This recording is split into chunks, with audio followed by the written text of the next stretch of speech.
Buongiorno, ben ritrovati, siamo in diretta come sempre. Tanti gli argomenti che oggi andremo a trattare. In primo piano ovviamente l'operazione della Questura di Verona con l'arresto di 5 agenti delle volanti con vari reati, varie accuse che vanno da torture, lesioni, omissioni d'atti d'ufficio. Poi sentiremo le parole del questore di Verona e un'operazione questa che ovviamente ha sconvolto il mondo politico ma anche tutti i cittadini, quindi sentiremo anche le dichiarazioni di vari politici, ma parleremo anche di incidenti stradali. Nella Marca 25 le vittime fino ad ora, dall'inizio dell'anno, sono davvero tante, è un dato che preoccupa non poco, e parleremo di giovani, giovanissimi, con lo spaccio, che si avvicinano dunque alla droga. Lo faremo col dirigente del SERD di Treviso, faremo un po' il punto della situazione, un'altra piaga questa che deve essere arginata.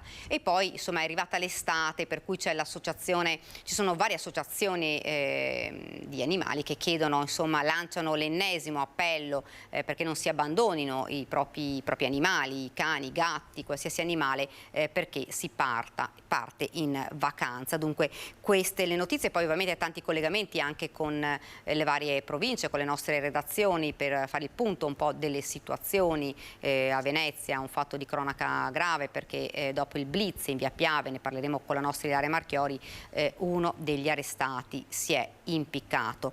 Tante dunque le notizie, come vi dicevo, ma in primo piano il fatto che è avvenuto a Verona. Innanzitutto saranno fissati nelle prossime ore gli interrogatori di garanzia dei 5 poliziotti, un ispettore e 4 agenti delle volanti di Verona arrestati ieri mattina. Saranno sicuramente necessari accertamenti lunghi e complessi. Ha detto all'ANSA il legale che assiste uno dei 5 indagati ai 5 poliziotti per i quali il GIP ha firmato la misura cautelare degli arresti domiciliari. Oltre al reato di tortura vengono contestati a diverso titolo anche quelli di lesioni, falso, omissioni d'atto d'ufficio, peculato e abuso d'ufficio. L'indagine è molto delicata, ha proseguito l'avvocato, ma sicuramente saranno necessari sviluppi e approfondimenti che comporteranno tempi lunghi per fare piena chiarezza e stabilire la veridicità dei fatti. Intanto restiamo in attesa, dice ancora l'avvocato, della convocazione per l'interrogatorio di garanzia.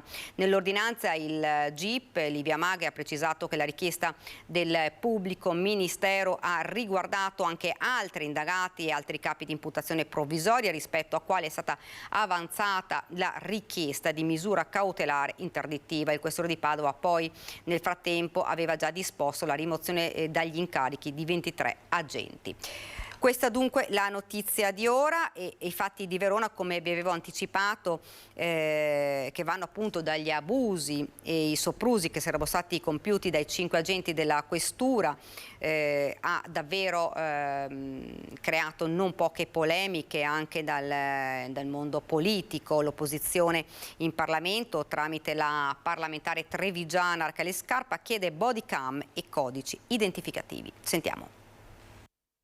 Per tutelare tutti quei operatori, agenti delle forze dell'ordine che invece svolgono il loro lavoro nel pieno rispetto delle regole, ecco, io penso che sia necessario adottare soluzioni di sistema, quindi sì alle bodycam e sì ai codici identificativi. Questo è il contenuto dell'interrogazione che nelle prossime ore il Partito Democratico depositerà al Parlamento, destinatario il capo del Viminale, il ministro Matteo Piantedosi. Il giorno dopo anche la politica si accende sui fatti di Verona, quell'indagine interna della squadra mobile che ha squarciato il velo su un vero e proprio modus operandi attuato da 4 agenti e un ispettore all'interno della Questura. Calci, pugni, umiliazioni contro stranieri o senza tetto, persone in stato di fermo costrette a subire la violenza in silenzio, e questo tra il luglio 2022 e il marzo 2023. Man mano che passano le ore i dettagli si fanno infernali. Sono stato usato come uno straccio per pulire la mia stessa urina, ha riferito Nicolae Daiu, 56 anni, cittadino rumeno senza fissa dimora.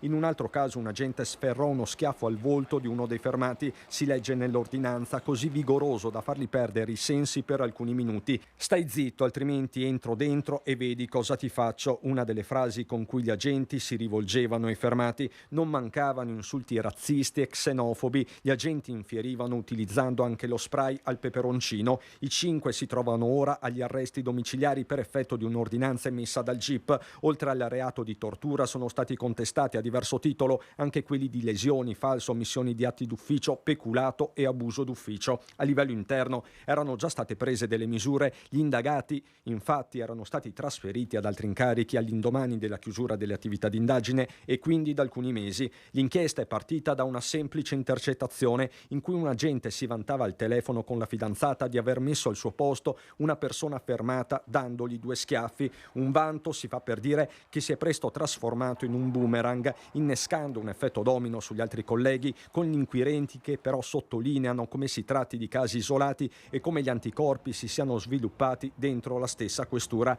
Resta la discussione politica su bodycam e codici identificativi. Io se devo scegliere se stare dalla parte dei delinquenti o dalla parte delle forze dell'ordine, io sto sempre dalla parte delle forze dell'ordine. Ripeto, la stragrande maggioranza di loro sono persone che prendono una miseria, che si sacrificano nel loro lavoro, che lo fanno per bene. Poi la componente disgraziata c'è all'interno di tutte le componenti sociali e anche magari all'interno delle forze dell'ordine, però non vedo il motivo per il quale noi dobbiamo appiccicargli un bollino o mettergli addosso una telecamera per monitorarli in ogni istante della loro attività lavorativa, altrimenti dovremmo mettere... fare per tutelare quelli che si comportano bene. Allora dovremmo metterla in tutti, allora dovremmo metterla per tutti i dipendenti pubblici, per capire chi lavora, chi non lavora, per chi che lavora all'interno delle case di riposo, per chi lavora all'interno degli asili.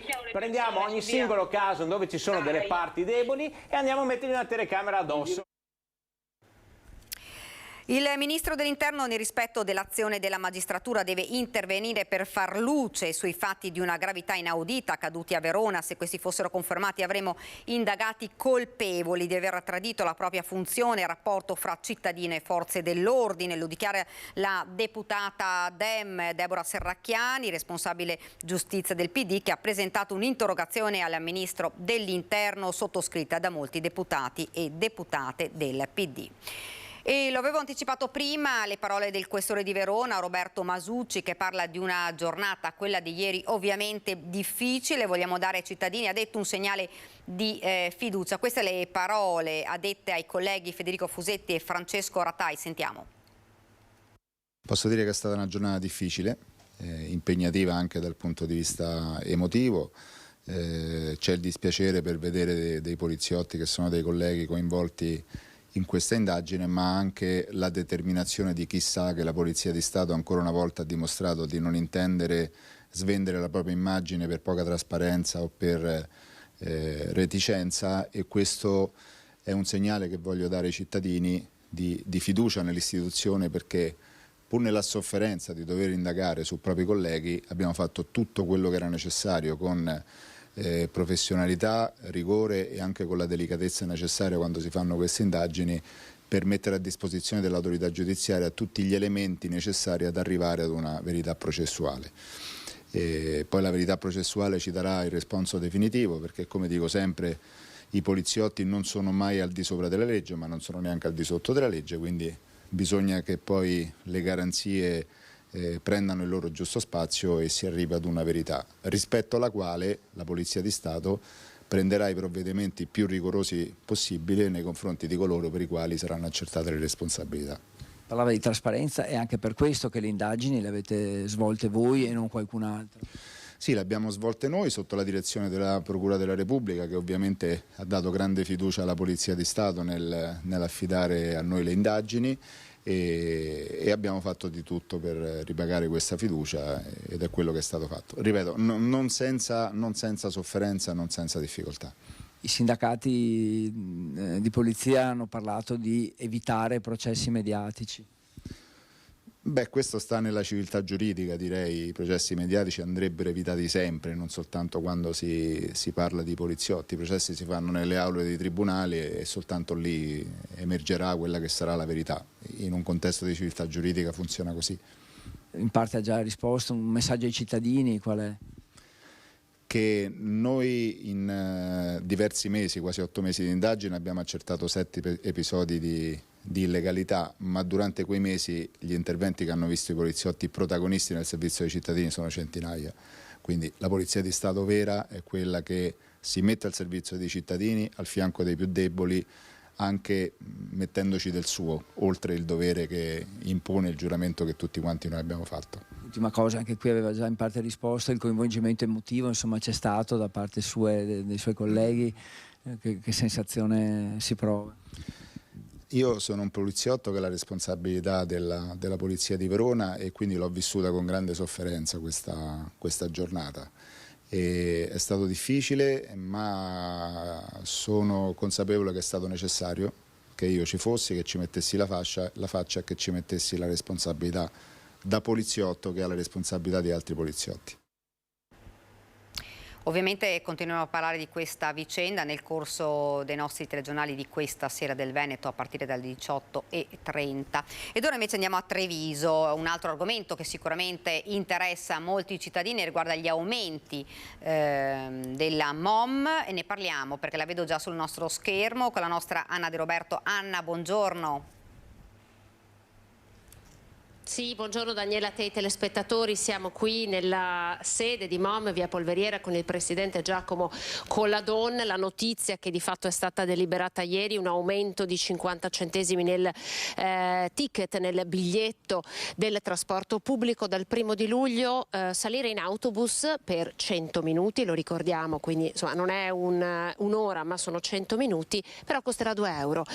Presidente, ci saranno levate di scudi contro questi aumenti che però lei ritiene essere necessari. No, io li ritenevo necessari anche l'anno scorso perché questa nostra richiesta, quella di trovare un equilibrio economico-finanziario, era una necessità che abbiamo avuto già nel 2022.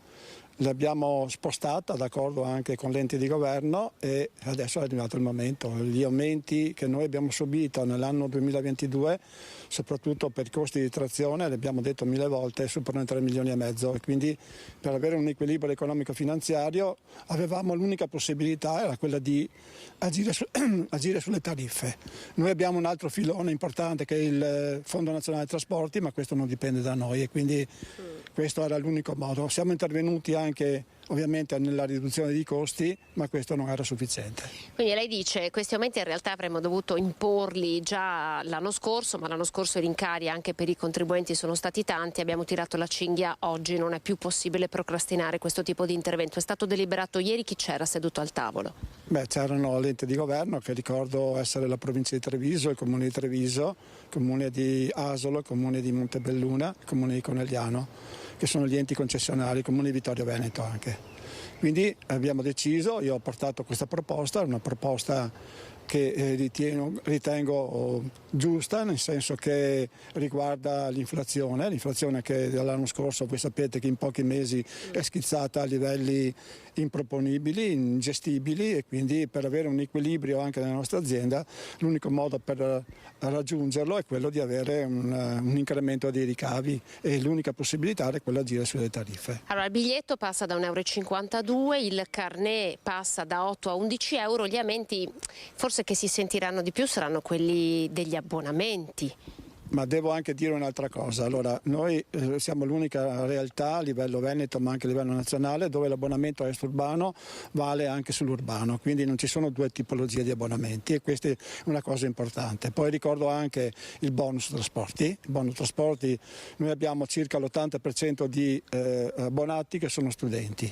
Il bonus trasporti è stato utilizzato in maniera imponente a settembre, ottobre, novembre, dicembre dell'anno scorso, poi è stato rifinanziato ed è stato usato in aprile e maggio di quest'anno e credo che gli studenti possano usarlo anche da settembre in poi, quindi diciamo che le famiglie con il bonus trasporti dovrebbero non avere quella ricaduta economico-finanziaria pesante perché c'è questa possibilità.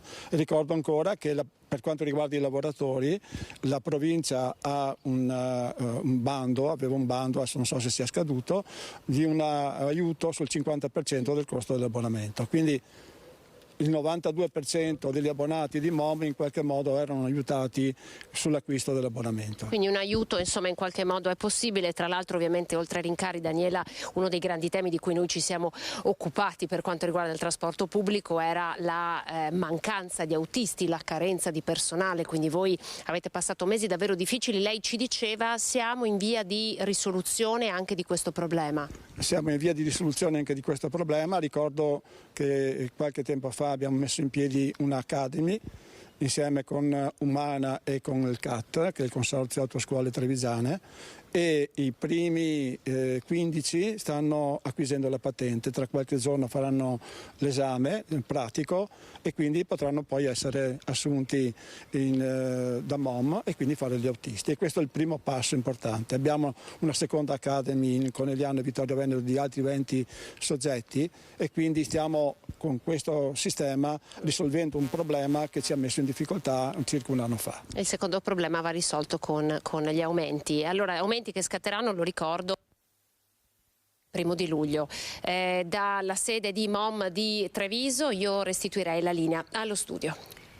Grazie davvero Anna, grazie anche al tuo ospite. Noi andiamo avanti e torniamo a parlare di cronaca, perché ieri c'è stata una maxi operazione antidroga dei Carabinieri di Venezia nella zona di Via Piave, purtroppo conosciuta proprio per lo spaccio. 27 indagati, 1000 clienti segnalati e scoperto il laboratorio della droga. Sentiamo il servizio. Maxi operazione antidroga da parte dei Carabinieri qui nella zona di Via Piave a Mestre, poco distante dalla stazione, ma anche a Marghera. Un'indagine partita nel 2018, 1200 gli episodi documentati. Sull'1 e mezza qui per Via Piave c'erano le pattuglie dei Carabinieri che sfrecciavano molto velocemente a sirene spiegate. Non si capiva per quale motivo, diciamo perché non si vedeva traffico a quell'ora. Però ci voleva, perché era troppo tempo che qui eravamo senza un qualcosa di massiccio, ecco, fatto su Via Piave.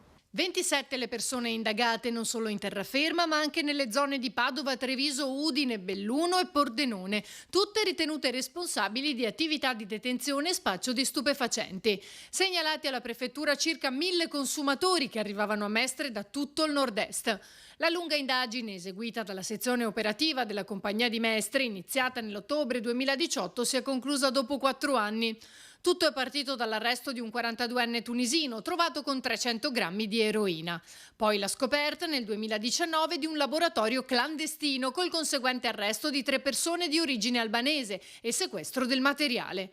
I pedinamenti e le osservazioni nei mesi hanno permesso di documentare circa 1200 episodi di spaccio e ricostruire il giro della compravendita di droga, portando all'arresto in flagranza di 11 persone. In totale sono stati sequestrati 2 kg di eroina e 1 chilo di marijuana. Per 11 persone disposta la custodia in carcere, per 5 i domiciliari, per 11 il divieto di dimora a Venezia. In mattinata è arrivato il plauso del prefetto di Bari e dell'amministrazione comunale. Chi spaccia droga vende morte, per questo deve essere assolutamente fermato. I miei ringraziamenti vanno alla Compagnia dei Carabinieri di Mestre, al Comando Provinciale e a tutte le donne e gli uomini che lavorano quotidianamente nel nostro territorio per darci la sicurezza. Un risultato che arriva all'indomani dell'annuncio da parte del sindaco Brugnaro di un potenziamento dei servizi in aiuto ai tossicodipendenti e l'attivazione di un'operazione per intercettare i consumatori provenienti da fuori città e segnalare le loro situazioni ai comuni e alle ASL di provenienza. Con oggi, aggiunge Brugnaro, noi non molliamo e non molleremo. Ed ora proprio per parlare di questo argomento andiamo subito a Mestre, dove la vedo già sul nostro schermo Ilaria Marchiori. Ilaria, buongiorno.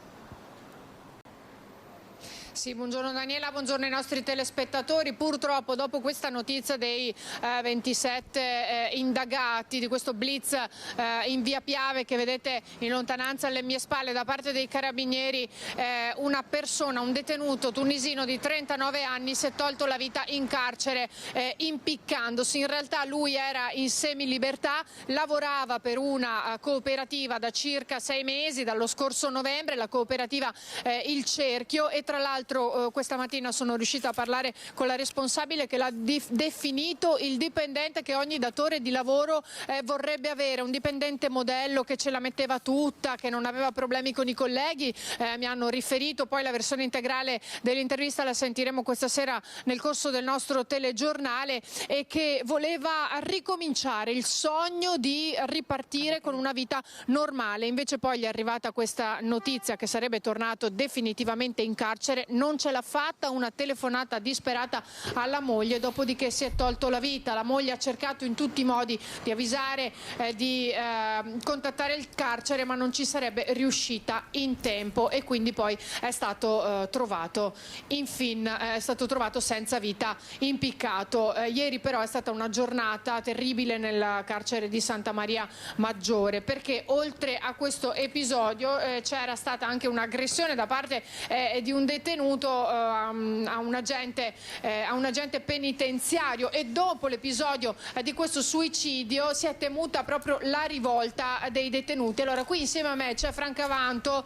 dell'FP CGIL regionale, che ha subito preso in mano la situazione. In realtà è da tantissimo tempo che si parla della situazione all'interno del carcere, una situazione per cui voi avete lanciato più volte un appello al governo e lo lanciate nuovamente anche oggi alla luce di quanto è accaduto. Sì, esattamente. Allora noi è diverso tempo che lanciamo questo appello anche accorato, perché dentro il carcere di Santa Maria Maggiore c'è una situazione veramente gravissima. Abbiamo una carenza di personale che va oltre il 40%, non abbiamo più personale di sostegno, che ieri forse sarebbe stato importante per questo detenuto avere anche una spalla su cui appoggiarsi.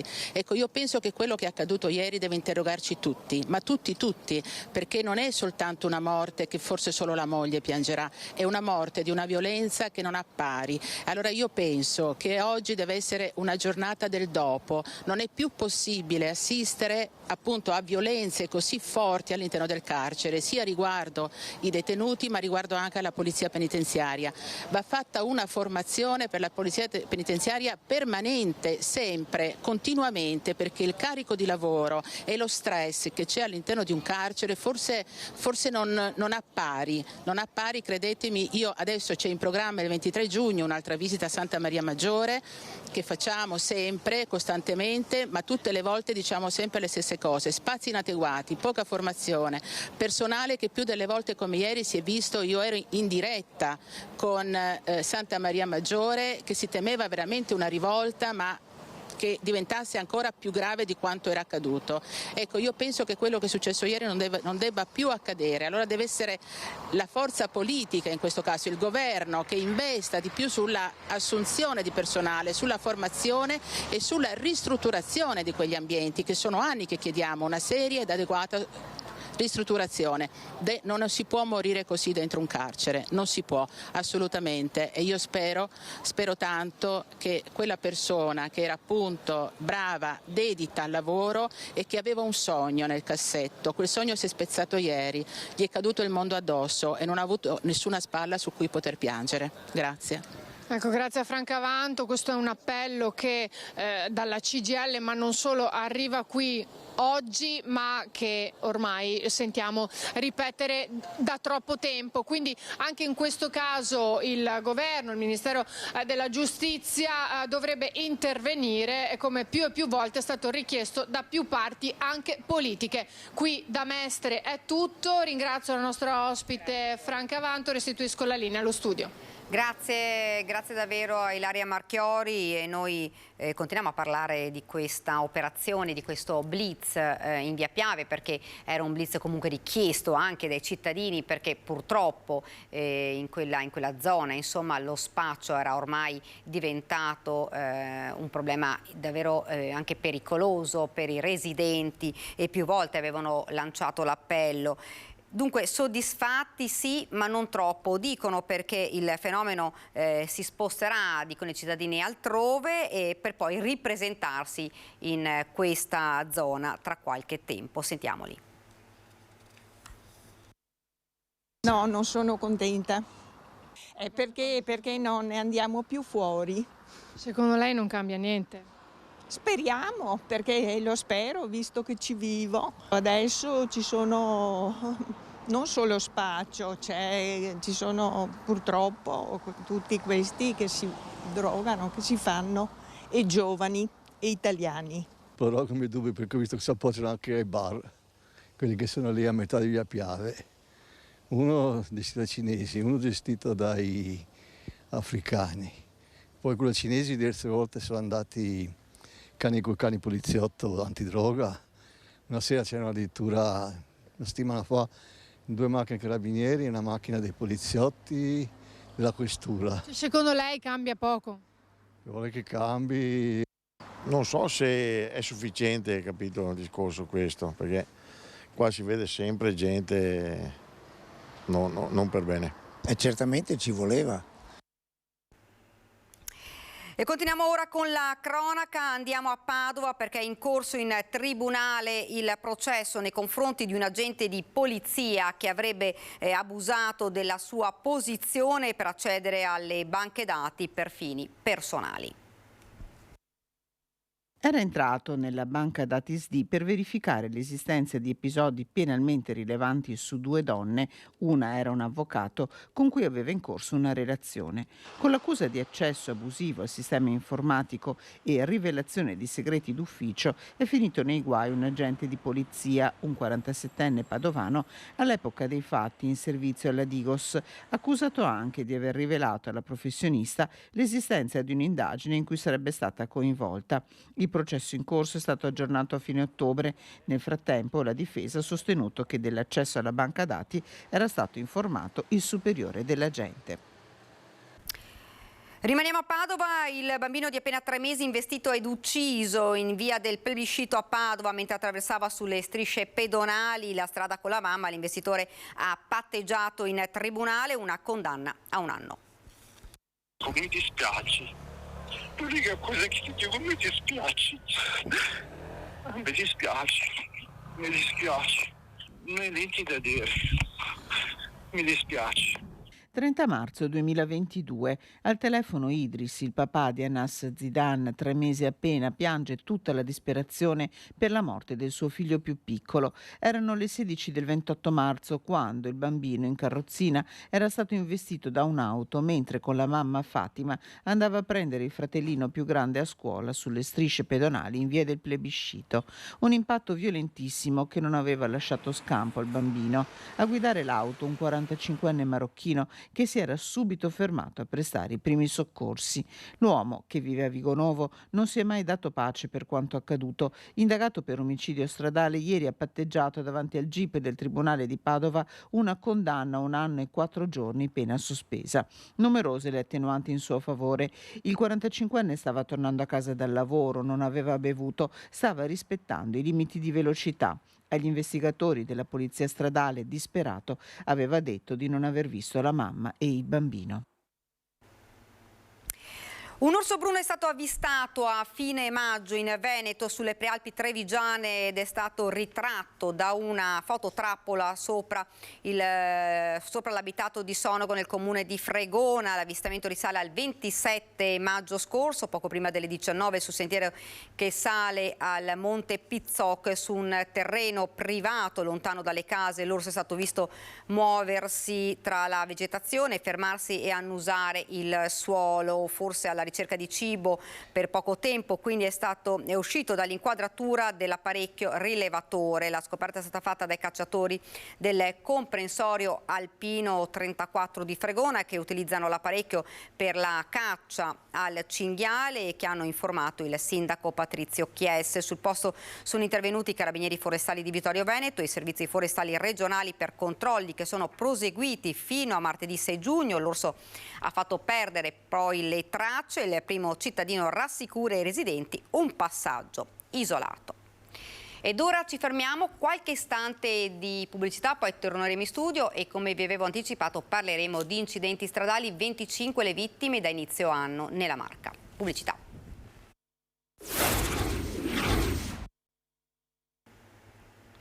Rieccoci nuovamente in studio, l'avevo anticipato prima, parliamo anche di incidenti stradali. Vi presento subito l'ospite che ci ha raggiunto qua in studio, il tenente colonnello Marco Turrini, comandante del reparto operativo dei Carabinieri di Treviso. Buongiorno. Buongiorno a lei, telespettatori e telespettatrici di Antena 3. Abbiamo detto purtroppo una piaga che si sta cercando perlomeno insomma, di arginare, quella degli incidenti stradali. Abbiamo visto 25 vittime nel 2022, tantissimi i feriti e siamo entrati nell'estate, per cui è il periodo che preoccupa maggiormente perché ci si muove maggiormente con le auto e tante le iniziative, le abbiamo sempre detto, tante le iniziative da parte delle forze dell'ordine, delle istituzioni, eppure purtroppo gli incidenti continuano a esserci. I dati sono preoccupanti, colonnello? Sì, sono numeri, sono cifre che fanno riflettere già da diversi mesi. Da questo punto di vista, accanto alle riflessioni e ai tavoli che si sono aperti in varie sedi, c'è proprio una attività delle istituzioni, dell'Arma dei Carabinieri, ma congiuntamente appunto con le altre istituzioni per cercare di fronteggiare questa piaga non solo sotto il profilo dell'attività di contrasto che viene svolta quotidianamente sulle strade, ma proprio attraverso un'attività di prevenzione. Ecco, ha qualche numero di questo 2022 che si sperava potesse andare un po' meglio, in realtà insomma i dati registrano invece un andamento purtroppo non buono di quest'anno? Sì, all'altro del numero di decessi che è stato importante e ovviamente del carico di dolore che si accompagna per le famiglie che vengono colpite appunto nei loro affetti più cari quando avvengono questi eventi, questi episodi che spesso appunto sono nostri carabinieri che devono proprio comunicare ai parenti delle vittime. Accanto all'elevato numero di feriti abbiamo avuto più di 2000 incidenti stradali nel 2022 in provincia con feriti, più di 600 incidenti stradali sono stati rilevati da pattuglie dell'Arma dei Carabinieri nella nostra provincia. Quindi sono numeri importanti, numeri che rappresentano, ripeto, costi in vite umane, costi in dolore, costi economici ovviamente. E quindi per fronteggiare questa problematica veramente stiamo facendo uno sforzo con tutti gli altri enti, le istituzioni, la prefettura, la provincia e se vuole insomma ne possiamo parlare anche in maniera più dettagliata di tutte queste iniziative che insomma sono sorte in questi mesi e che cercano di dare una risposta reale a quella che sono queste dinamiche. Certo, e di questo infatti ne parliamo, però insomma c'è anche da dire che purtroppo a volte è il comportamento degli automobilisti che poi provoca l'incidente. Ricordiamo, l'abbiamo detto più volte nei nostri telegiornali, ricordiamo insomma la velocità. Insomma, tante volte negli incidenti abbiamo visto che la velocità ha avuto un peso non indifferente, l'uso dell'alcol è un altro dei fattori, l'uso di sostanze stupefacenti, forse questo un po' meno rispetto all'alcol, però è un altro dei comportamenti è quello dell'utilizzo del cellulare, che è diventato davvero frequentissimo, che però provoca l'incidente proprio perché l'automobilista poi è distratto. Sì, i comportamenti umani sono alla base della stragrande maggioranza di questi tragici eventi. Eventi che appunto possono avere conseguenze non solo in chi pone in essere queste condotte pericolose, dettate, come ha detto lei, dal non rispetto di quelle che sono le norme del codice della strada e che però possono coinvolgere ovviamente anche altri utenti della strada, come purtroppo è avvenuto anche nei mesi scorsi nella nostra provincia. Per far questo non basta sicuramente quella che è l'attività, le sanzioni che sono previste. Ecco, ricordiamoci che ormai il reato di omicidio stradale ormai è introdotto da diverso tempo nel nostro ordinamento, ci sono sanzioni che appunto vengono elevate rispetto all'utilizzo, alla guida sotto l'effetto di sostanze diciamo così stupefacenti o sostanze alcoliche, ma questo sicuramente non basta l'attività che viene svolta dalle nostre pattuglie sulle strade tutti i giorni, occorre una presa di coscienza comune, occorre in questo ovviamente il nostro sforzo è quello appunto di svolgere delle iniziative che possano far comprendere, ecco, quali sono le condotte da tenere quando appunto si è sulla strada. E quindi è stato fatto proprio volutamente proprio un discorso di approccio ad esempio ai giovani, alle scuole, dove l'argomento educazione stradale diciamo così, è uno degli argomenti privilegiati, perché ovviamente in chi è giovane, in chi si appresta magari a ottenere la patente di guida, ovviamente c'è la massima attenzione proprio nel cercare di inculcare questi concetti. E poi anche tutta una serie di iniziative che si sono state fatte con il coordinamento della prefettura e anche della provincia, mettendo al tavolo tutti i vari attori, quindi le associazioni vittime della strada, le scuole guida, oltre alle polizie locali, ovviamente le forze di polizia, quindi le strutture sanitarie, ovviamente, che anche loro ovviamente hanno un peso notevole, ricevono un peso notevole dal verificarsi di questi episodi. E vanno evidenziate, credo però, nella nostra provincia, la provincia di Treviso, le iniziative anche virtuose di tanti comuni che nel loro piccolo, sul loro territorio hanno fatto comunque iniziative, hanno fatto attività di prevenzione. Quindi sotto questo profilo, ecco, c'è ancora tanto da fare, ma tanto è stato fatto, questo mi sento di dirlo. Ecco, noi proprio di recente siamo andati ad una delle iniziative dell'ACI dove insomma c'erano le forze dell'ordine, c'erano i soccorritori, c'erano i vigili del fuoco, c'erano anche dei simulatori dove c'erano delle auto che si rivoltavano, e questo per far capire agli studenti che cosa voleva dire trovarsi in quelle condizioni. E abbiamo visto anche i giovani molto incuriositi, anche se un po' l'uso comune era quello "ma a me non può accadere". In realtà questa è una delle problematiche insomma, più frequenti. Può accadere a tutti, ecco, alla persona giovane, alla persona anziana, purtroppo abbiamo visto anche che tra le vittime tanti sono anziani, e anche insomma a chiunque, ecco, questa è importante, comandante, perché molte volte i giovani non si rendono conto della gravità e di cosa vuol dire guidare, perché guidare è come avere un'arma, l'abbiamo sempre detto. Sì, assolutamente, magari ecco, nei giovani c'è questa minor percezione dettata appunto dall'entusiasmo, dal fatto che insomma anche prendere la patente di guida rappresenta un po' un traguardo anche atteso, no? La possibilità di avere ovviamente una maggiore indipendenza, una maggiore libertà di movimento. Accanto a questo però ovviamente appunto bisogna ricordare il fatto che veramente bastano pochi attimi e velocità anche non particolarmente elevate ma non rispettose di quelli che sono appunto i limiti di velocità possono portare veramente a delle tragedie. Ecco, accanto a tutte le iniziative che abbiamo detto e che si stanno mettendo in campo anche con le discoteche, perché anche le discoteche insomma la loro parte l'hanno fatta, la stanno facendo capire ai giovani che arrivano la sera e che vanno via, insomma, che non bisogna andare via, non bisogna guidare sotto l'effetto di sostanze alcoliche o stupefacenti, bisogna avere le condizioni ottimali per potersi mettere alla guida. Accanto a tutto questo ci sono i controlli da parte delle forze dell'ordine che probabilmente, adesso magari me lo confermerà, saranno ovviamente potenziati durante l'estate, nei fine settimana, che sono i giorni, i periodi in cui ovviamente c'è maggior circolazione, maggiori spostamenti di veicoli.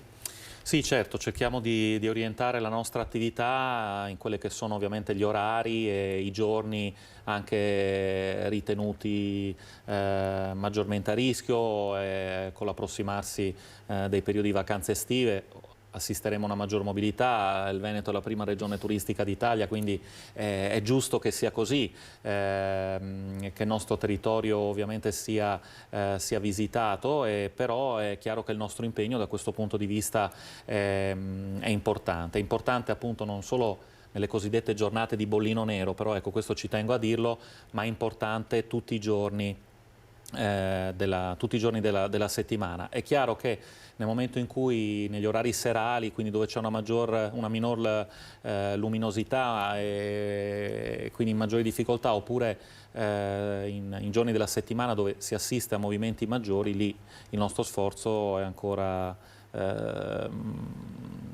più importante.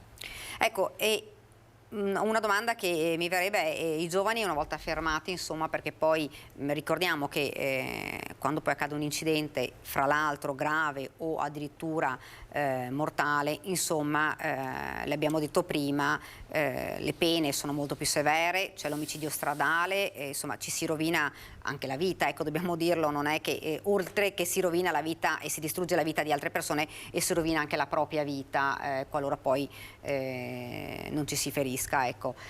Comandante, la prima cosa che domandano i giovani quando vengono fermati, perché poi c'è il terrore quando viene la pattuglia, frenano, che poi fra l'altro è anche rischioso oltretutto questo, che è un po' un'usanza degli automobilisti. Sì, ma ripeto, noi da questo punto di vista veramente cerchiamo di anticipare, no, il problema in qualche misura, cioè andiamo noi nelle scuole e quindi ci accostiamo a loro, ci accostiamo ai giovani, facciamo vedere insomma qual è il nostro ruolo, che non è appunto e non solo quello sanzionatorio che ci è dovuto per il fatto che ovviamente abbiamo questo ruolo, ma è un ruolo educativo, un ruolo di prevenzione, un ruolo di far capire, proprio anche invitando i carabinieri, gli operatori che si trovano appunto a dover operare sulle strade, anche dando dei messaggi a volte anche un po' forti, no, ai ragazzi che andiamo a trovare nelle scuole, nelle classi, ma ecco, cercando di far presente i concetti che lei ricordava prima. Delle volte basta veramente un attimo di disattenzione e comunque ecco, è importante ribadire come alla guida ci si debba mettere in condizioni sempre di efficienza psicofisica, proprio per non essere un problema per sé ma anche per gli altri utenti della strada. Ecco, ma c'è una domanda che magari quando andate nelle scuole insomma, e fate vedere anche le immagini e parlate con i ragazzi che poi sono i futuri automobilisti, c'è una domanda che magari pongono maggiormente, una curiosità? La curiosità è chiaro, è riferita innanzitutto a quella che è la normativa, no? Quindi sapere cosa è previsto per legge, quali sono i limiti da non superare per quanto riguarda l'assunzione di bevande alcoliche, peraltro sono limiti tassativi proprio per i neopatentati, per i giovani. Capire anche quali sono le nostre attrezzature, quindi cosa utilizziamo, quali sono gli strumenti che utilizziamo per effettuare questo tipo di controlli, ma direi che va bene così, insomma, fa parte comunque di una consapevolezza e tutto può servire per cercare di far capire che insomma queste norme sono norme che vanno a tutelare e che si pongono come obiettivo quello di risparmiare delle vite, poi ovviamente anche di sanzionare chi trasgredisce e adotta comportamenti ovviamente pericolosi per sé e per gli altri, però ecco l'ottica è questa, quindi le domande di solito sono queste, oltre che come è avvenuto appunto in una delle ultime manifestazioni che abbiamo fatto con ACI Treviso, una manifestazione tra l'altro molto partecipata che ci ha visto presenti con un nostro stand. Ecco, accanto a queste domande poi è chiaro che c'è magari la curiosità, no, per i nostri mezzi, per le nostre attrezzature che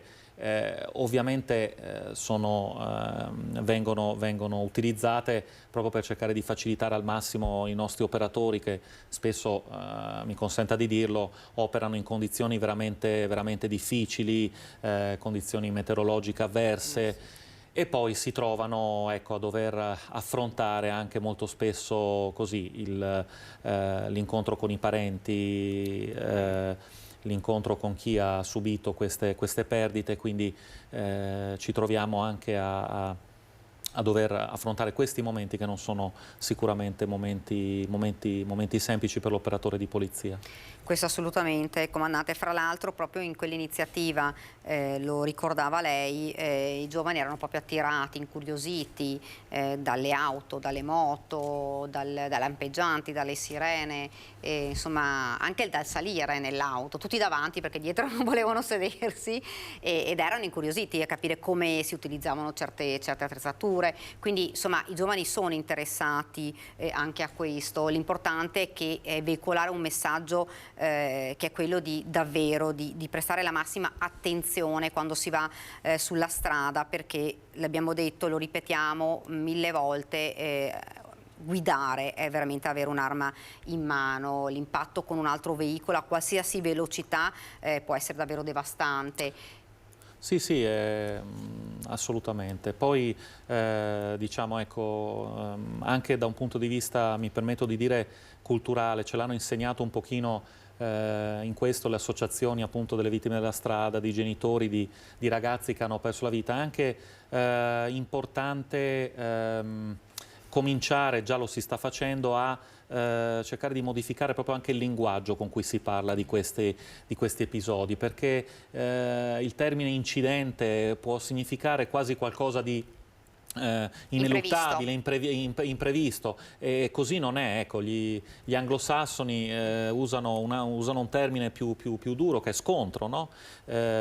Oppure quando spesso, insomma, è prassi, si raccontano gli incidenti, si parla appunto di macchine, di moto che invadono corsie. No, è il comportamento umano, è il comportamento di chi è alla guida. No? Quindi anche cambiare questa prospettiva, in questo sicuramente come organi di informazione potete svolgere un ruolo importantissimo anche voi, cioè cambiare l'ottica, porsi veramente dalla parte, no, delle vittime, quindi anche così cambiare un po' anche il modo di rappresentare questi eventi può aiutare proprio per evidenziare quella che è la drammaticità di questi episodi che veramente possono accadere ad ognuno di noi. Ecco, comandante, l'abbiamo detto, tante le iniziative, tante se ne faranno anche nel corso, insomma, probabilmente anche del prossimo autunno, con l'inizio poi delle scuole e con il ritorno, insomma, dopo le vacanze. Questo sarà il periodo però, lo diciamo, dei controlli, perché sì, l'abbiamo detto più volte, saranno potenziati lungo le arterie che sono considerate maggiormente a rischio, ma non solo, perché abbiamo visto gli incidenti anche in strade piccole dove si tende forse a correre perché magari c'è una minore circolazione di auto. Ecco, l'attenzione è estrema, perché comunque oltre all'incidente ci sono anche le pattuglie dei carabinieri, della polizia locale, che sono lì insomma, per controllare, ma per cercare di evitare questi schianti che poi portano nelle case davvero tragedie, come abbiamo detto prima, che sono infinite, ecco. Comandante. Sì, queste attività di controllo del territorio ne sono state già svolte, diciamo, ad ampio raggio con il coordinamento della Prefettura di Treviso, quindi con un impegno e appunto un coordinamento, per cui anche nell'effettuare questi servizi, voglio dire, vengono scelte determinate arterie stradali, vengono suddivisi i compiti tra noi, i colleghi della polizia stradale, le polizie locali. È anche un momento veramente di condivisione di sforzi molto importante, perché appunto vedere i vari operatori di polizia che si coordinano per fare in fondo quello che è un servizio, il contributo importantissimo in questo senso dato anche dall'ULS con le proprie strutture nei successivi accertamenti che seguono, purtroppo, certo, nel caso in cui rileviamo appunto delle infrazioni magari per abuso di alcol o di stupefacenti. Ci hanno aiutato con delle unità mobili, con quindi l'intervento anche di personale medico, di personale sanitario. È uno sforzo importante, ripeto, con la Prefettura, sotto il coordinamento della Prefettura, e anche con la provincia. Ecco, viene fatta un'attività importante, c'è un centro di monitoraggio incidenti della provincia di Treviso che costituisce per noi un osservatorio veramente privilegiato, perché ci consente di avere in tempo reale quella che è la situazione proprio in tutta la provincia, e anche lì ripeto, un luogo dove si scambiano idee, si fanno delle proposte che possono essere veramente migliorative in questo campo. Si fa, ripeto, il massimo degli sforzi, però poi lo sforzo alla fine deve essere in ognuno di noi, chiunque guidi un mezzo, sia esso un motociclo, una macchina, qualunque utente della strada deve veramente porsi in maniera rispettosa per se stesso, ma ripeto anche per gli altri. Ecco, prima di chiudere questo collegamento vorrei ricordare i numeri, perché sono numeri davvero preoccupanti, perché insomma si cerca di arginare questa che è diventata una piaga vera e propria della marca, che sono 25 vittime da inizio 2022, che sono davvero tantissime, e siamo all'inizio dell'estate, e diceva lei circa 630 incidenti, scontri, insomma, sinistri stradali rilevati dall'Arma dei Carabinieri in provincia nel 2022, e ci sono stati oltre 2000 incidenti con persone ferite, e altrettante persone ferite, quindi incidenti e feriti. Quindi un carico veramente, veramente notevole che, ripeto, va assolutamente contrastato. Speriamo, ecco, che nell'anno in corso questi numeri possano migliorare. Ripeto, crediamo molto anche nell'attività di prevenzione, l'attività con i giovani, che poi saranno, insomma, anche i primi protagonisti anche nei prossimi mesi con la stagione estiva, quindi si muoveranno. Ecco, occorre veramente tanta attenzione. Ecco, intanto io ringrazio il comandante per essere stato con noi, per averci insomma parlato. I consigli li abbiamo sentiti, sono sempre quelli che sono gli stessi, ma sono i più importanti, che è quello davvero di mettersi alla guida in maniera, insomma, tranquilla, senza l'uso di sostanze stupefacenti, dopo aver bevuto alcol, perché poi basta anche solo un bicchiere per rischiare. Insomma, importante è guidare in maniera corretta e responsabile soprattutto. Però vi parliamo anche di giovani in un altro modo, che è invece molto più bello, che sono i giovani che sono impegnati nella danza, impegnati e che vanno in teatro, che insomma occupano il loro tempo in cose davvero belle, che sono a Padova. Noi siamo andati a vedere i ragazzi dell'Infinity Sport Village, che sono entrati al piccolo teatro dopo 2 anni di pandemia, quindi era la prima volta che rientravano in teatro, e hanno messo in scena uno spettacolo, balli e musica, però lanciando anche un messaggio che era importante, che è quello dei social, che occupano la maggior parte del tempo dei giovani. Invece loro dicono meno social e più contatti umani. Ovviamente a dirigere questo spettacolo c'era un coreografo di fama internazionale, che è Etienne Jean-Marie.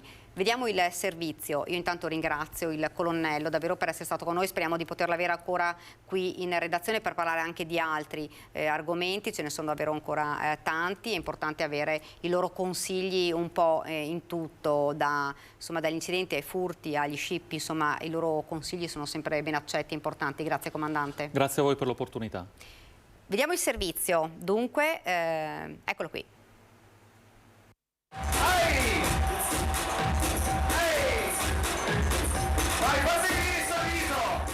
La parola d'ordine era divertirsi, e così è stato per i ragazzi, per i bimbi, ma anche per i più grandicelli che sono saliti sul palco del piccolo teatro di Via Asolo a Padova.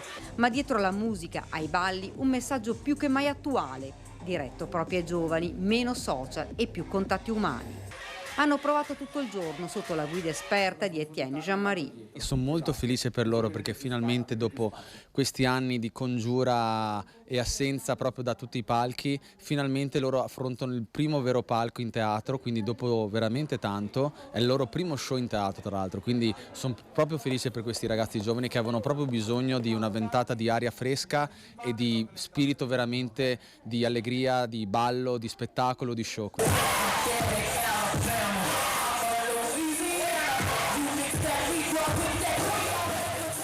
La danza può andare oltre agli schemi, agli stereotipi, e loro, i ragazzi, lo hanno dimostrato, ognuno con una propria storia alle spalle, una difficoltà da superare. una scuola di vita, non solo di ballo. A spiegarcelo sono Francesca e Gibril. Etienne è sicuramente un professionista che dal punto di vista del mondo del ballo e quindi dal punto di vista del professionista è sicuramente un padre per me, perché sicuramente parliamo di un aspetto morale che mi ha aiutato e non solo da quello del lato artistico e questo appunto. Per te Francesca? Non posso che dire che oltre che essere un grande professionista sicuramente appunto ci sta aiutando moltissimo, non solo proprio dal punto di vista della danza, e anche questo non è scontato perché non tutti gli insegnanti sono così, quindi posso essere solo che grata di essere una sua allieva. Let's go!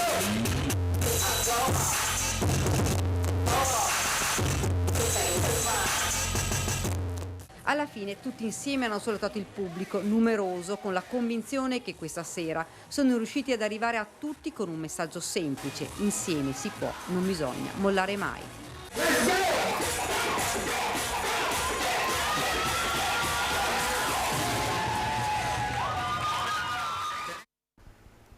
Ed ora andiamo nel Vicentino perché c'è attesa per la riapertura del cavalcaferrovia di Via Battaglia dopo diversi rinvii, attesa perché andrà a decongestionare il traffico sulla strada del Melaro, snodo cruciale per la viabilità dell'Ovest Vicentino. Ne parliamo, lo vedo sullo schermo, con la nostra Luisa Bertini. Luisa, buongiorno.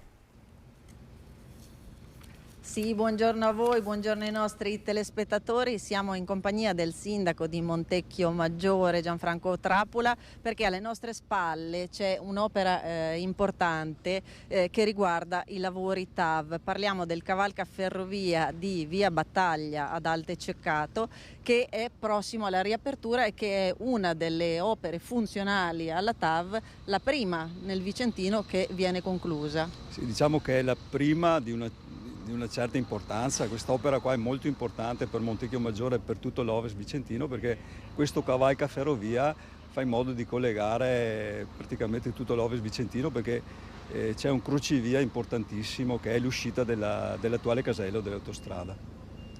Ecco, tra l'altro andrà a decongestionare il traffico. Qui ci sono state problematiche anche proprio di traffico in strada del Melaro. Sì, questo è appunto un crocevia dove arriva, c'è l'uscita del casello dell'autostrada, c'è la strada del Melaro che anche quella è interessata a lavori sempre per il treno ad alta velocità, e in più c'è anche un altro cantiere che è quello del nuovo casello, e c'è anche il cantiere della Pedemontana, quindi su questo snodo qua si accentrano tante opere pubbliche importanti e la riapertura del cavalcaferrovia farà in modo appunto che il traffico, quindi la viabilità, possa ritornare anche all'interno di Montecchio in maniera più fluida, perché chiudere questo cavalcaferrovia voleva dire dover fare dei giri molto più ampi e intasare anche molte altre strade. Quindi questo per noi, per Montecchio Maggiore, ma ripeto non solo per Montecchio Maggiore, per tutto l'Ovest Vicentino, è un'opera importantissima e strategica che consentirà di fluidificare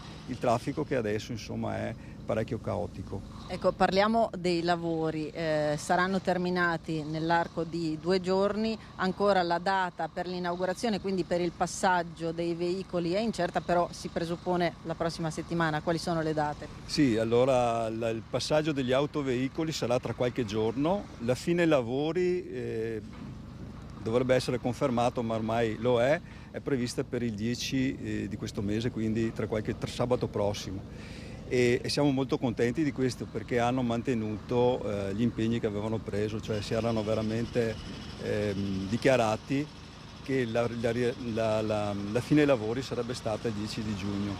Ecco, un cantiere che ha subito anche degli stop and go dovuti alla carenza delle materie prime, dovute alla crisi che c'è stata, però in un anno, nell'arco di un anno è stato concluso. Sì, il cantiere è stato aperto, quindi la strada, il ponte è stato chiuso il 26 di aprile dell'anno scorso. Quindi a distanza di un anno e qualche mese si riapre finalmente la viabilità di questo importante ponte. E sì, doveva essere aperto un po' prima in effetti, perché era prevista, la riapertura era prevista verso febbraio, però come aveva accennato lei ci sono stati problemi di approvvigionamento del materiale il tempo non ha aiutato neanche quello, perché gli ultimi lavori che avrebbero dovuto essere fatti molto prima, diciamo ancora, almeno una settimana prima, sono stati ostacolati da questo giugno che è stato molto piovoso.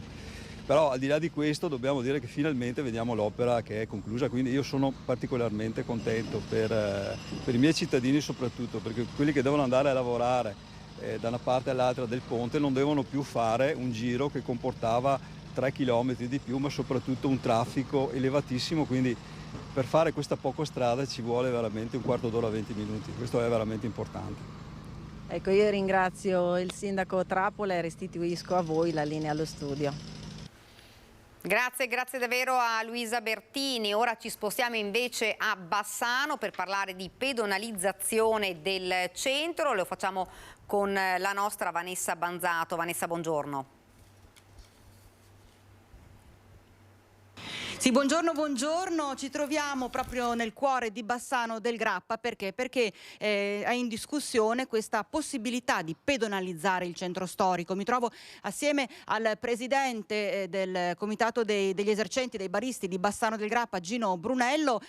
Gino Brunello, è da anni in realtà che si parla di pedonalizzazione del centro storico, o almeno di limitazione del traffico di auto in centro storico. Come la vede lei? Ma è una proposta che avevamo avanzato anche noi come commercianti già da tempo, magari in qualche situazione, in qualche fascia orario, in qualche giornata particolare.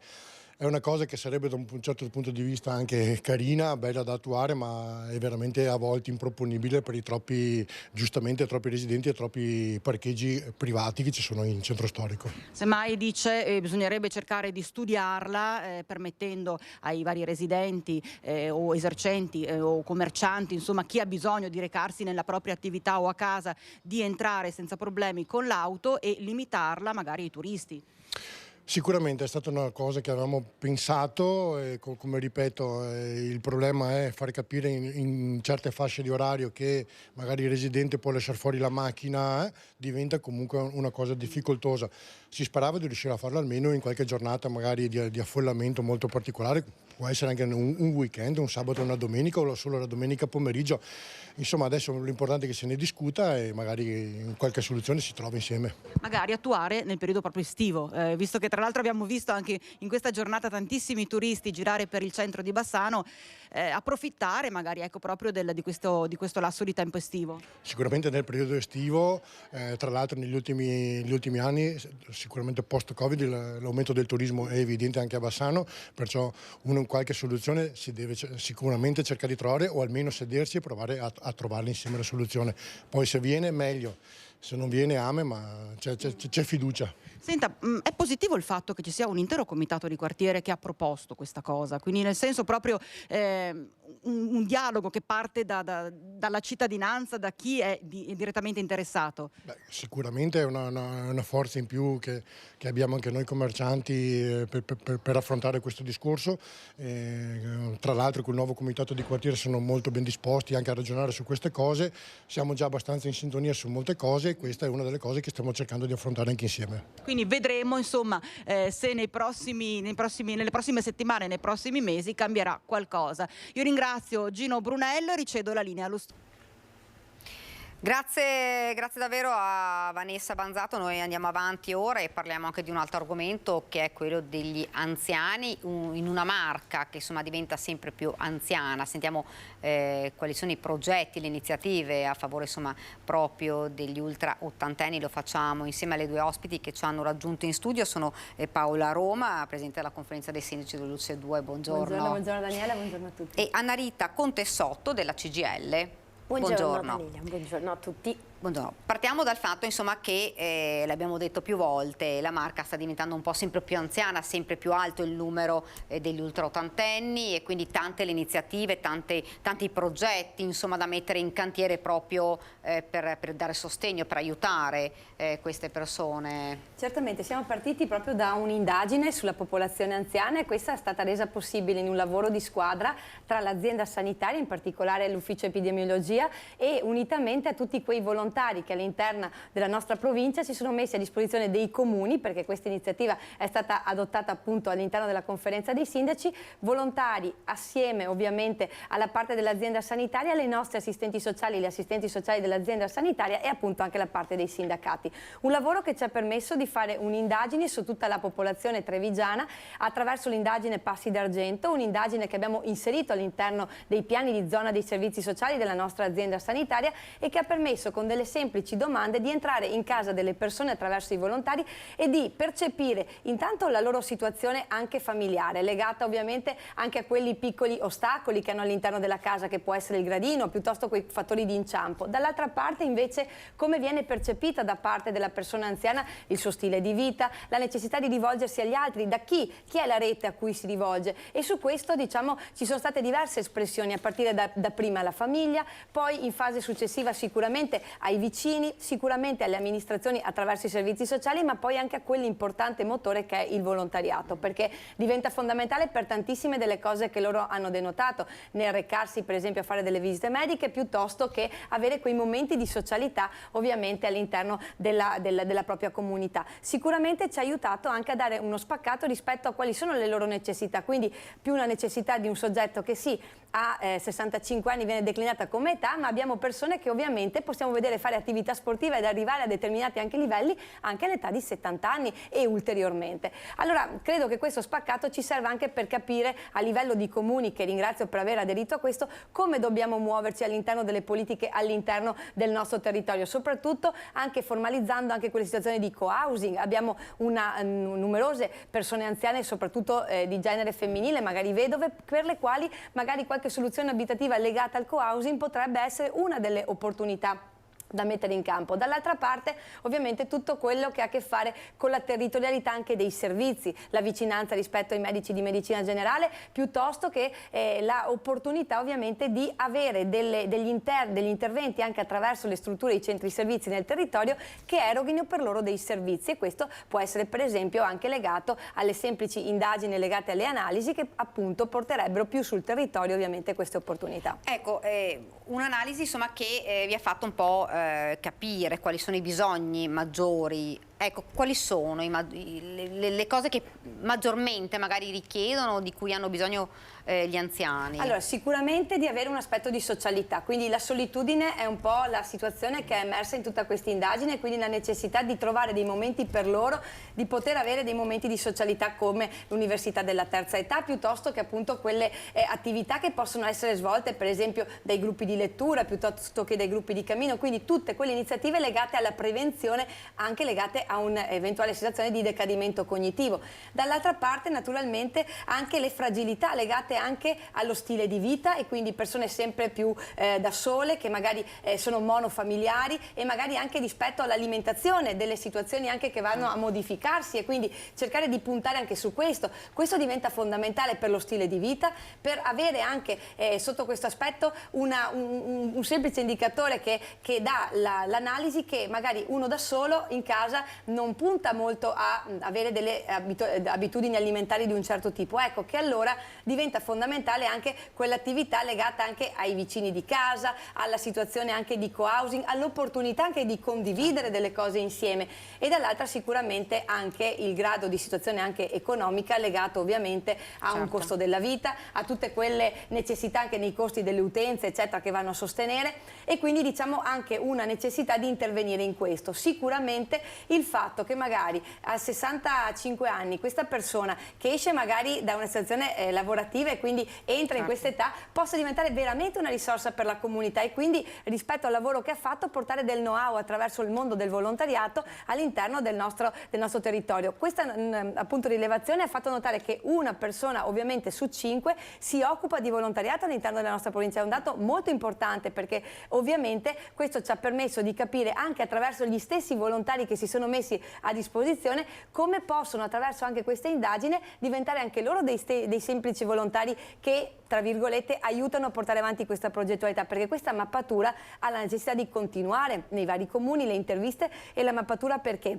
Perché questa indagine naturalmente vuole darci dei chiari segnali su cui partire, tra virgolette segnali reali e che caratterizzano sia il piccolo comune che il grande comune. Ecco perché questa indagine, che è su scala dell'Istituto Superiore di Sanità, ci permette anche di andare ad identificare le tipologie anche di soggetti e di come possiamo ovviamente intervenire rispetto a questo. Sicuramente anche quello delle cadute diventa fondamentale all'interno della casa, perché la propria abitazione può diventare tante volte un motivo per cui l'anziano cade, e qui si attiva tutta una situazione del territorio che naturalmente deve essere strutturata e deve magari dare delle risposte anche diverse, perché anche la guarigione di una ferita naturalmente passa attraverso anche l'alimentazione e come una persona percepisce il proprio stile di vita. Ecco perché anche non andare per esempio a camminare da soli, ma unirsi ai gruppi di cammino che ci sono in tutti i nostri comuni grazie all'azienda sanitaria, al Dipartimento di Prevenzione, diventa fondamentale per abbattere anche quella situazione di solitudine e agganciarsi ovviamente ad altre persone e condividere anche delle opportunità nel territorio.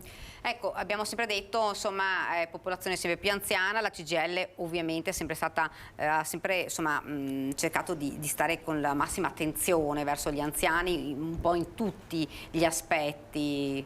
Sì, infatti annualmente facciamo una fotografia della popolazione per classi di età, con focus in particolare sulla parte anziani, e abbiamo visto che dal 2012 al 2022 la popolazione anziana è aumentata di 31.758 unità. Mentre la popolazione attiva, cioè le persone comprese tra i 15 e i 64 e i giovani 0-14 anni, sono calate. Cosa significa?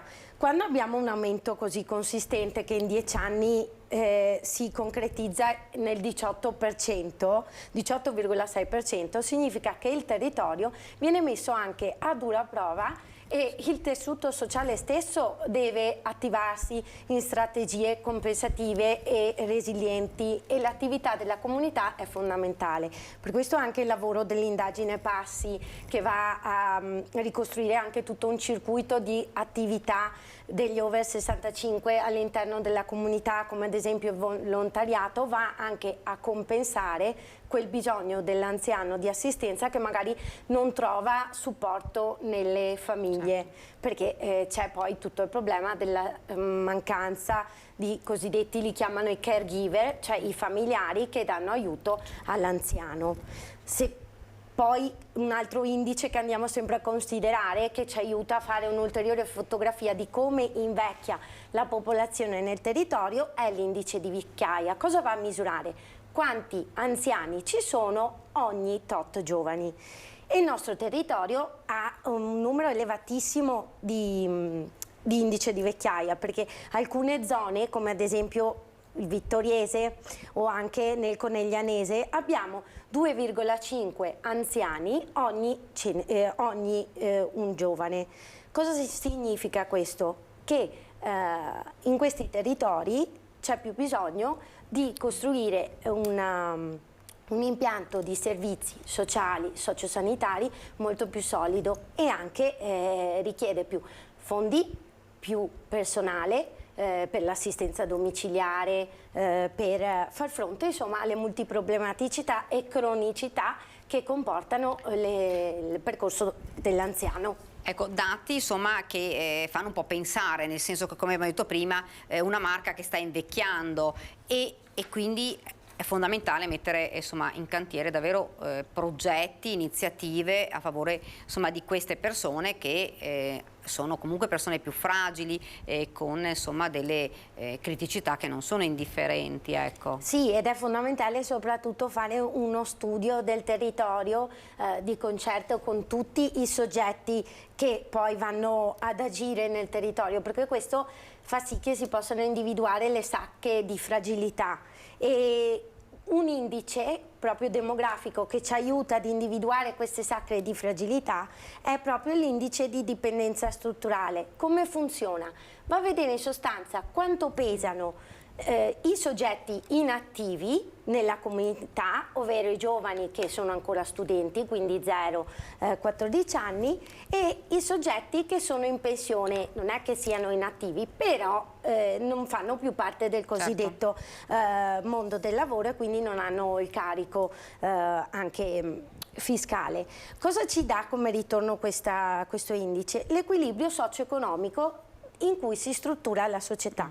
Anche questo nella Marca Trevigiana, nella provincia, è altissimo, supera la soglia del 50. Quando si supera la soglia del 50 significa che l'equilibrio economico e sociale è gravemente a rischio, perché non abbiamo da una parte abbiamo due soggetti fragili, i giovani, perché hanno bisogno di tutto il sostegno economico e l'accompagnamento allo studio, alla formazione, anche all'inserimento lavorativo. Dall'altra appunto i soggetti anziani che presentano tutte le fragilità più sociosanitarie. Senta, una domanda, lei prima diceva ci sono insomma delle zone dove c'è un più alto numero di popolazione anziana. Sì. Lei citava Vittorio Veneto, ce ne sono altre nella Marca con questa, insomma, non possiamo chiamarla criticità, con questa problematica? Sì, allora nel Coneglianese, e anche ho fotografato negli ultimi anni la zona del Castelfranco. Tra l'altro la zona del Coneglianese e del Vittoriese sono anche quelle, collegando questa indagine poi a tutto uno studio sulla medicina territoriale e sulle cure primarie, hanno anche una forte carenza, sono zone carenti dal 2019 rispetto alla presenza di medici di medicina generale, che sarebbe l'avamposto appunto delle cure primarie. Quindi c'è il rischio di che il problema diventi proprio strutturale.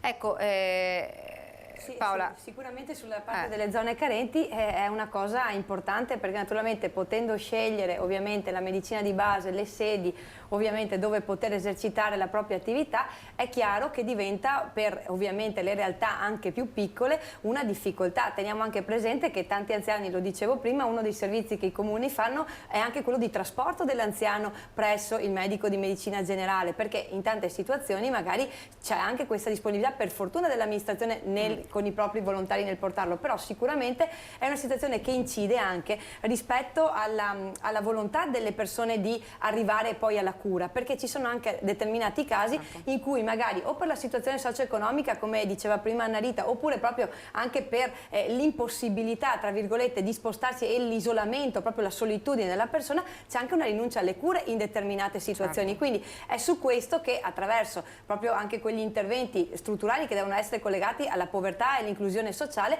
bisogna riuscire a dare queste condizioni pari sul territorio, ma soprattutto ad avere delle risorse anche dal punto di vista ovviamente medico, ma soprattutto per lo più con la medicina territoriale, a dare una risposta. È per questo che anche legata alla telemedicina, che con l'azienda sanitaria, col direttore generale il dottor Benazzi e il dottor Rigoli per la parte del sociale si sta cercando di fare, è di attuare proprio questo tipo di intervento. Ecco, l'intervento quindi diciamo quello più importante, ma per esempio sono per esempio questi strumenti legati alla telemedicina che grazie appunto ai sindaci sono arrivati nei centri servizi, che adesso l'azienda sanitaria sta strutturando all'interno di questo, che permettono per esempio il prelievo del sangue direttamente dal polpastrello della persona che è all'interno del centro servizi, e permettono in tempo reale di avere le analisi. Allora con l'aiuto dell'azienda sanitaria si riesce anche col medico all'interno della struttura a capire come compensare la persona e a capire se è necessario poi un suo ricovero all'interno dell'ospedale, oppure può essere utilizzato un trattamento farmacologico all'interno della struttura. Questo diciamo sarà il futuro, che vedrà poi le case di comunità e tutto quello che arriverà nel prossimo periodo. Però già un lavoro importante credo che lo sia stato quella procedura che ha permesso appunto l'arrivo di questi strumenti nei centri servizi, perché è stata poi una decisione presa all'interno della conferenza dei sindaci, grazie alla volontà dei sindaci, che già per primi loro partissero con questo tipo di sperimentazione. Ecco che da lì diventa anche fondamentale tutta la parte PNRR a missione 5 con gli ambiti territoriali sociali, che poi avranno questa declinazione all'interno ovviamente delle case di comunità. Però nel frattempo arriveranno anche i medici, perché abbiamo bisogno anche dell'incremento di questo, dell'avere le professioni sanitarie, perché all'interno delle case di comunità ci saranno gli specialisti, ci saranno i medici di medicina generale, ci sarà anche il personale infermieristico, l'infermiere di famiglia, naturalmente una serie di interventi che necessitano ovviamente di avere questo personale, che naturalmente speriamo di poter avere con ovviamente il prossimo anno, e quindi coloro che potranno uscire dalle facoltà. Organico, che insomma è fondamentale a livello sanitario, l'abbiamo insomma visto anche più volte e chiesto anche da voi, proprio perché insomma mancano numeri alti non solo nella Marca, in tutto il Veneto, un po' in tutta Italia, ecco. Sì, e poi se consideriamo i medici di medicina generale nella provincia di Treviso hanno un sovraccarico anche loro di pazienti, perché ne abbiamo attorno a un 30% che supera i 1800 assistiti, e dunque anche per lo stesso medico organizzare e sostenere il carico è molto impegnativo, e dall'altra parte l'utente che fatica ad avere sia la visita, il servizio stesso, che poi la vicinanza al servizio, quindi ci sono anche due forme di rinuncia alle cure. Però il fatto già che nel territorio abbiamo questi strumenti appunto di raccolta delle sacche di criticità consentono di poter avere azioni anche di programmazione anticipatoria. Certo, anche perché lo ricordiamo, insomma, il fatto dei medici, della mancanza dei medici è un problema per tutti, ma per gli anziani lui è ancora maggiore, perché l'anziano che insomma è abituato ad andare dal medico e che si deve magari spostare addirittura di comune perché non c'è nel proprio un medico di base, insomma questo è uno dei problemi più grossi, Paola. Certo, infatti è un problema strutturale della mancata programmazione, ma che naturalmente vede proprio nelle persone più fragili questa necessità di trovare delle risposte. Quindi come diceva Annarita, l'aumento anche del massimale che ha portato la Regione del Veneto a questo, poi l'ulteriore incremento che qualche medico ha, perché parliamo anche di alcuni medici che vanno in pensione, ma magari i pazienti, quelli più fragili, magari anche con disabilità e quant'altro, hanno anche la necessità di trovare un appoggio in un medico che sappia anche comprendere qual è il loro passato, il loro percorso, il loro progetto di vita, perché anche su quello poi si basano gli investimenti che le amministrazioni fanno, legate proprio anche al budget di salute collegato a loro. Quindi diciamo che deve essere un intervento strutturale, e naturalmente certo, questo chiaramente deve ovviamente avere delle uscite di medici che naturalmente ci auguriamo che il prossimo anno possano sicuramente portare delle risposte sul territorio, perché ripeto è un problema strutturale di una mancata programmazione a livello nazionale. Certo. Dunque abbiamo fatto questa, per chiudere l'argomento anziani, questa analisi che è importante e che vi porterà ad attuare una serie di iniziative. Sì. Le iniziative che abbiamo valutato le abbiamo inserite all'interno dei piani di zona che abbiamo inviato alla Regione del Veneto. Adesso stiamo attendendo il visto di congruità da parte appunto della Regione. Sicuramente delle azioni di coprogettazione, per esempio alcune che sono già state attuate sul territorio, tipo la consegna dei farmaci, piuttosto che i pasti, piuttosto quella che è l'attività anche dell'assistenza domiciliare, andrà strutturata anche con il terzo settore, anche con ovviamente una coprogettazione che metterà sulla base alcune opportunità su larga scala, anche di riconvertire determinati luoghi per farli diventare dei luoghi che permettano l'aggregazione, ovviamente con la collaborazione della parte del volontariato, che è fondamentale, ma con la collaborazione di tutti, proprio perché non deve essere un'azione che noi obblighiamo a fare, certo, ma che arriva mediante un territorio che ovviamente dà la propria disponibilità di tempo ed energie per costruire un percorso assieme. Credo che questo sia veramente la svolta, perché ci permette di ottimizzare, certo, le energie, di lavorare in base a strumenti, a dati puntuali e precisi, e anche di programmare degli interventi proprio strutturali, perché sul sociale c'è la necessità di strutturare questo tipo di interventi, perché altrimenti viene dato un intervento a spot senza una, certo, programmazione più rilevante. Ma credo che su questo i nuovi piani di zona, che tra le altre cose avranno degli aggiornamenti costanti, come l'assessore Lanzarini appunto ci ha fatto denotare anche già da settembre, diventa opportuno, perché ci permette di calmierare e migliorare gli interventi che noi andiamo a fare sul territorio, ma non legati a un intervento a spot, ma realmente che possono essere ovviamente condivisi anche poi naturalmente con gli ambiti territoriali sociali, che appunto saranno poi i soggetti interlocutori anche a livello territoriale. Credo che questo sia fondamentale, perché sono sempre risorse che, certo, naturalmente è anche tempo che i nostri servizi sociali, i nostri assistenti sociali, il territorio, i volontari mettono a disposizione, e magari non hanno tutta quella presa di coscienza da parte della cittadinanza, anche dello sforzo che si cerca di fare. In questa maniera, partendo dal basso, sicuramente, certo, è una nuova modalità di lavoro. Io chiuderei questo collegamento, perché siamo arrivati quasi alla fine, con un altro argomento che interessa un po' tutti, che è il servizio civile, che c'è una corsia preferenziale nei concorsi pubblici. Di cosa si tratta? Allora, grazie al decreto legge della pubblica amministrazione, che è proprio in discussione, è stata data l'opportunità che appunto il 15% dei ragazzi che svolgono il servizio civile presso i nostri comuni possano essere assunti, ovviamente non come incarichi dirigenziali, ma dentro l'ente locale, e perché no, dentro l'ente locale in cui già hanno prestato il proprio servizio. Credo che questo sia fondamentale, ma fondamentale è ripensare anche alla legge sul servizio civile, dove ovviamente questi ragazzi dai 18 ai 28 anni hanno un anno per ovviamente avere questo servizio all'interno delle nostre strutture. Ripeto, lo fanno sia per la parte del volontariato, la parte dei sindacati, la parte dei comuni, ma è importante sia l'aumento dell'importo che diamo ai ragazzi, perché circa 400 euro al mese sicuramente non danno molta possibilità anche dei ragazzi di avvicinarsi e vedere le realtà dei nostri comuni, vedere le realtà delle nostre associazioni e anche lavorarci all'interno. Ma dall'altra parte, naturalmente, in una normativa che chiaramente è obsoleta, ha la necessità di strutturare anche un'opportunità per i ragazzi di avere una continuità, perché magari abbiamo il volontario che potrebbe scegliere anche per l'anno successivo di poterlo fare. Attualmente non è possibile perché è solo un anno. Partirà appunto anche nella nostra provincia la prossima settimana, da lunedì, quindi con i sindaci assieme ai volontari e anche l'associazione di volontariato accoglieremo questi nuovi ragazzi di quest'anno nel nostro territorio, e credo che sicuramente dai vari settori, dall'ambiente al sociale piuttosto che la biblioteca legati alla cultura, c'è la necessità che quella normativa abbia ovviamente una modifica strutturale, anche perché sarebbe sicuramente una buona modalità perché i ragazzi si avvicinino alla pubblica amministrazione, conoscano il proprio comune e anche decidano di partecipare appunto a questi concorsi e di avere un'opportunità all'interno del 15%. Abbiamo parlato di anziani, ma è importante anche dare questa possibilità ai giovani. Sarebbe davvero una cosa... Sì, assolutamente, anche perché dai dati, io ovviamente ricostruisco l'analisi sul territorio trevigiano, neanche il 15% degli under 35, cioè dei ragazzi giovani che sono sotto i 35 anni, lavora nei comuni.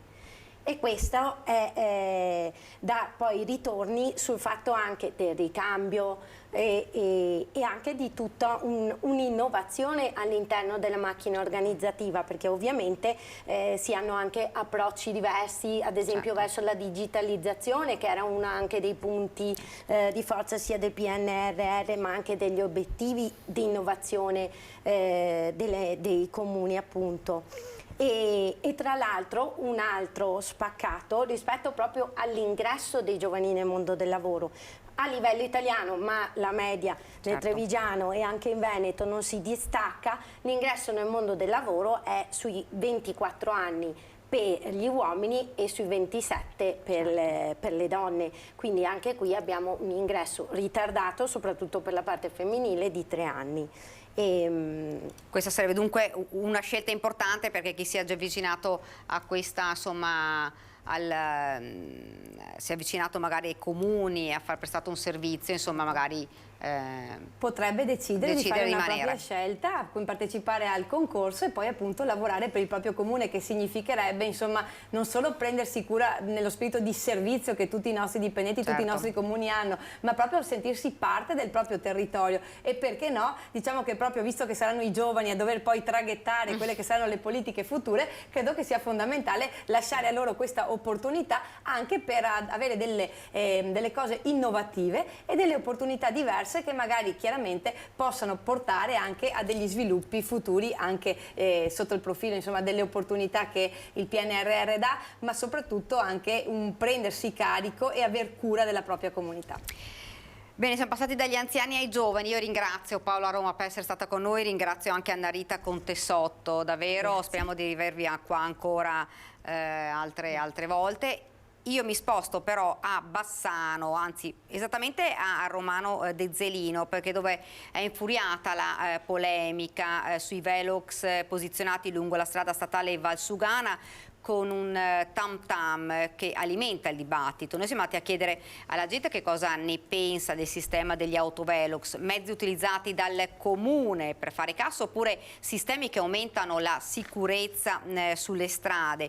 Sentite che cosa ci hanno risposto. Per noi sul posto dovrebbe esserci la nostra Monica Smiderle. Vediamo se la vedo, eccola qui, la vedo già. Monica, buongiorno. Autovelox sì o autovelox no? Per me autovelox no.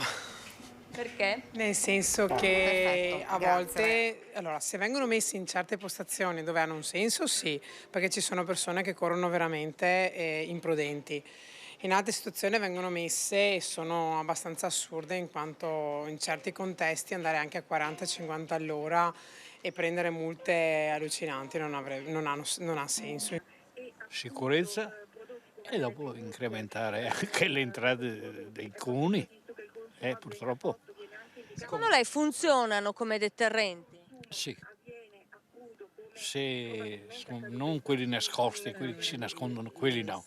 Però se c'è l'avviso uno deve anche adeguarsi alla velocità. È un deterrente quando tocchi il portafoglio, prima volta, seconda poi dice no, adesso basta. Sistema totalmente ingrato para quem lavora. Eu acho che non vale a pena. Sistemi per aumentare la sicurezza sulle strade oppure per fare cassa? Per aumentare la sicurezza sulle strade, sempre che siano segnalati bene prima, perché comunque, voglio dire, se sono nascosti i cartelli dietro un albero, dietro un cespuglio, allora la cosa cambia.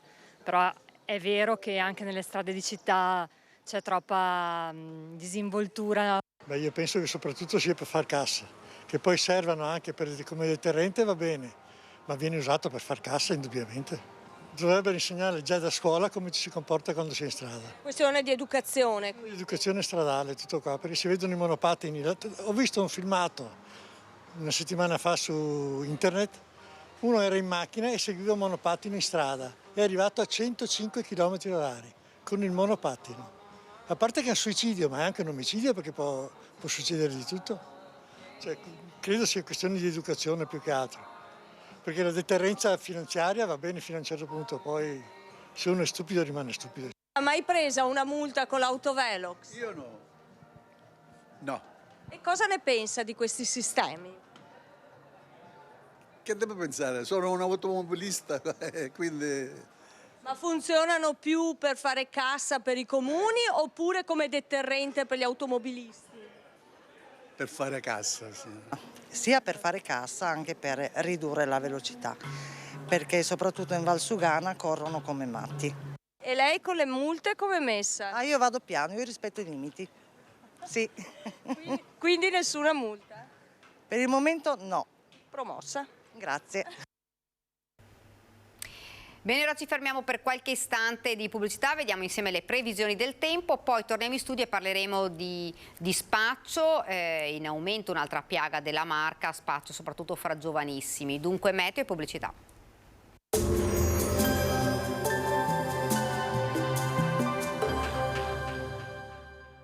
Portaci gli oggetti, i mobili, i vestiti che non usi più. Da noi, guadagni. Ex Novo Mercatino dell'Usato. Aperto 7 giorni su 7, via Vicenza 23, Vede Lago.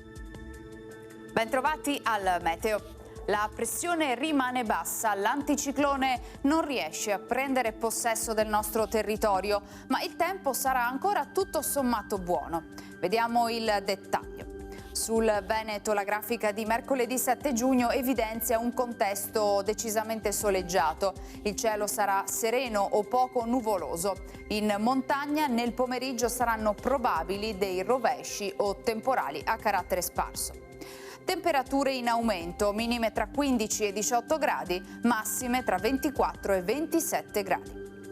Ci spostiamo ora sul Friuli Venezia e Giulia, dove sarà soleggiato con cielo velato. Sulla zona montana, anche in questo caso, non si escludono dei temporali, specie nelle ore pomeridiane. Temperature minime sui 14-17 gradi all'incirca, massime intorno ai 24-26 gradi. Infine diamo uno sguardo alla situazione del Trentino Alto Adige, dove avremo un'alternanza di nubi e tratti soleggiati, come ci mostra la cartina, con maggiore probabilità di piogge nella seconda parte della giornata. Temperature minime intorno ai 15-18 gradi, massime sui 25-29 gradi.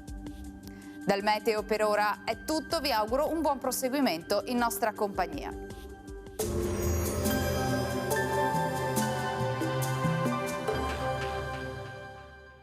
Portaci gli oggetti, i mobili, i vestiti che non usi più. Da noi, guadagni. Ex Novo Mercatino dell'Usato. Aperto 7 giorni su 7, via Vicenza 23, Vedelago.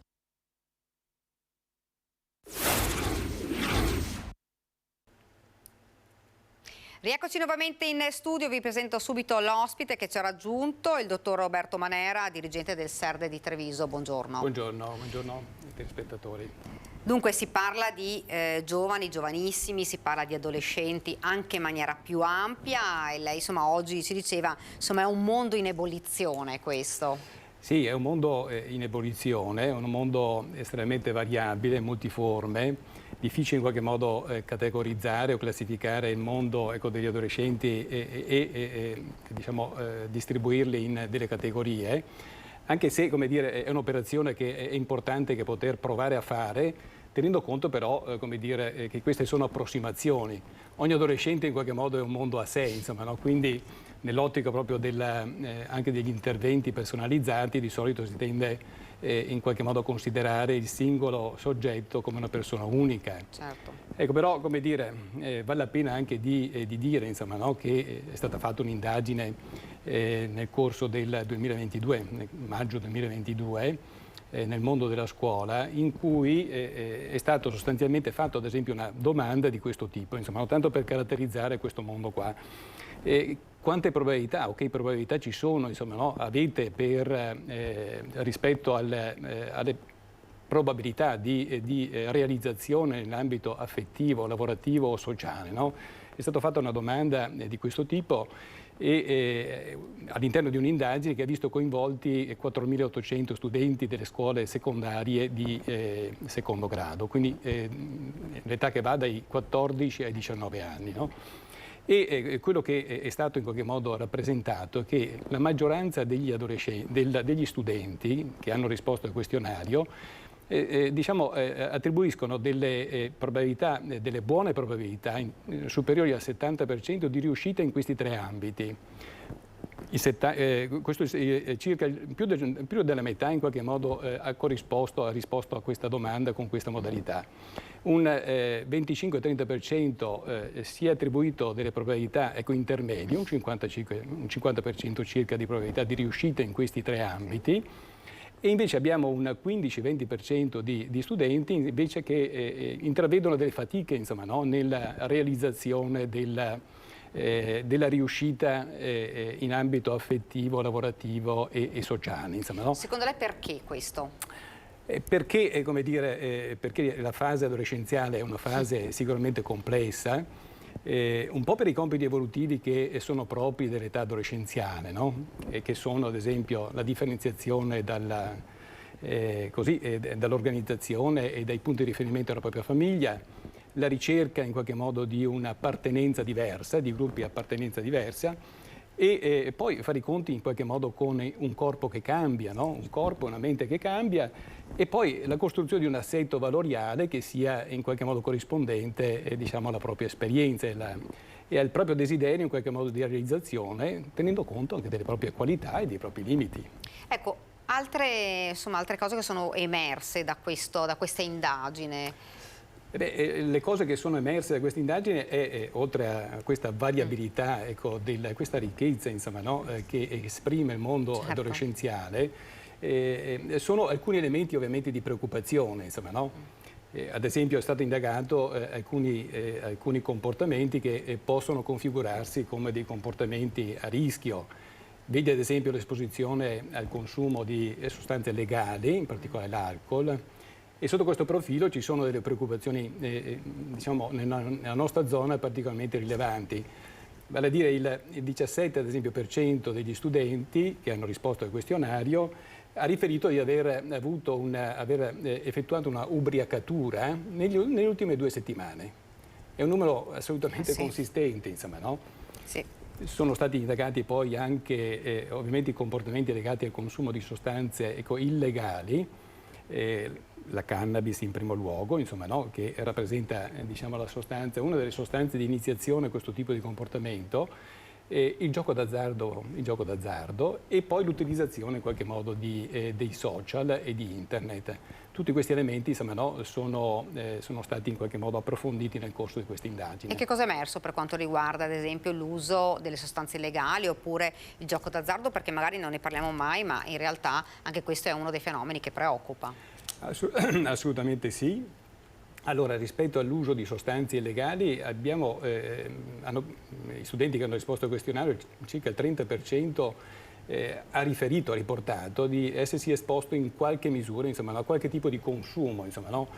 Può essere un consumo occasionale, ma una quota a parte, il 7% circa dei maschi e il 4% circa delle femmine, insomma, che hanno risposto al questionario, hanno riferito un consumo più volte alla settimana o quotidiano, insomma, no? Quindi sono dati importanti, insomma, no?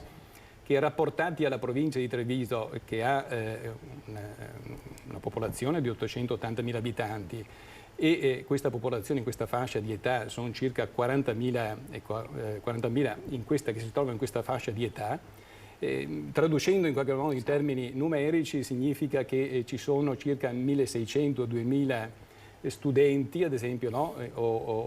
Che hanno questo tipo di comportamento di esposizione, insomma, al consumo di sostanze illegali. Quindi un uso in qualche modo più volte alla settimana o anche un uso quotidiano. È un dato preoccupante questo, perché insomma un uso quotidiano comunque e più volte alla settimana è un uso importante. Assolutamente sì, anche qua non abbiamo degli automatismi, nel senso che non significa che automaticamente l'uso occasionale o anche l'uso in qualche modo più volte alla settimana si traduca automaticamente in un comportamento problematico, però si configura già come qualcosa che deve destare in qualche modo attenzione, insomma, no?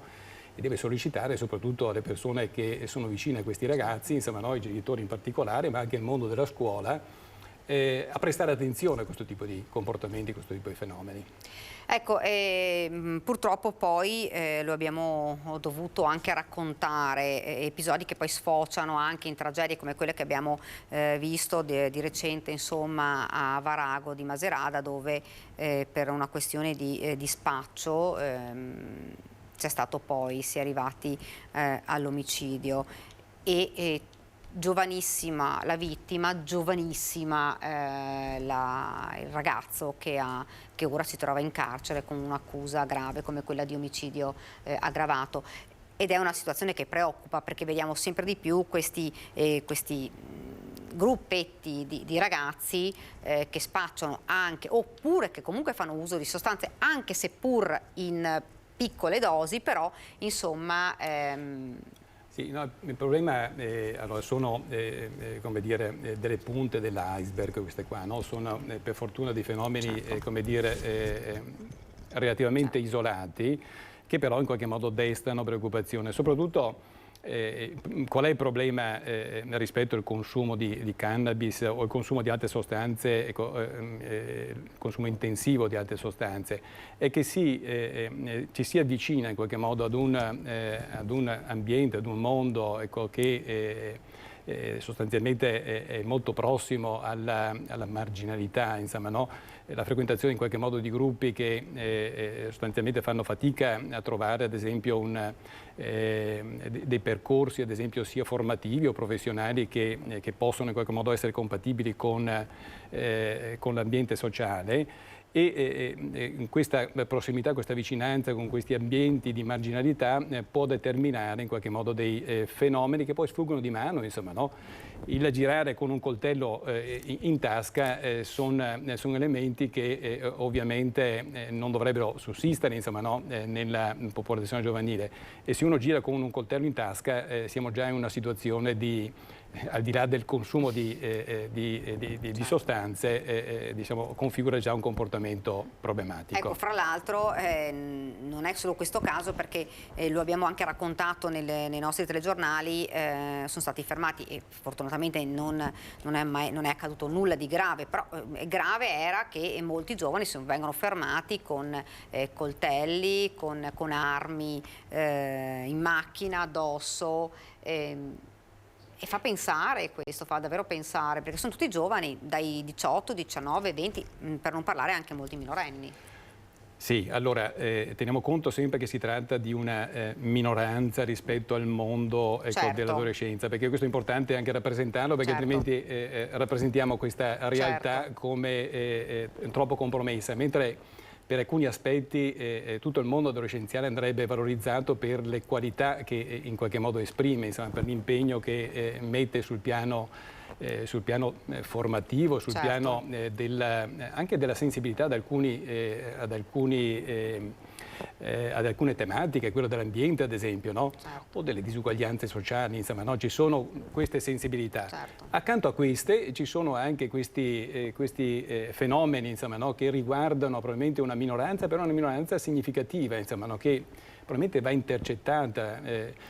Ad esempio importantissimo il ruolo anche delle forze dell'ordine sotto questo profilo qua, per intercettare, insomma, no? Alcuni tipi di comportamento, perché a volte, come dire, le famiglie fanno fatica a mettere in campo dei comportamenti normativi all'interno del proprio nucleo familiare, e diciamo, l'intercettazione da parte delle forze dell'ordine, quindi l'intervento di un'autorità esterna, a volte consente in qualche modo di fermare dei comportamenti e innescare, diciamo, dei fenomeni che possono determinare dei cambiamenti significativi in senso positivo. Ecco, io volevo tornare anche un attimo all'indagine. Al termine di questa indagine, che idea vi siete fatti? Insomma, in vari aspetti, perché abbiamo parlato appunto del mondo affettivo, comunque del mondo della droga, del mondo dell'alcol. Che idea vi siete fatti? Allora, intanto della complessità del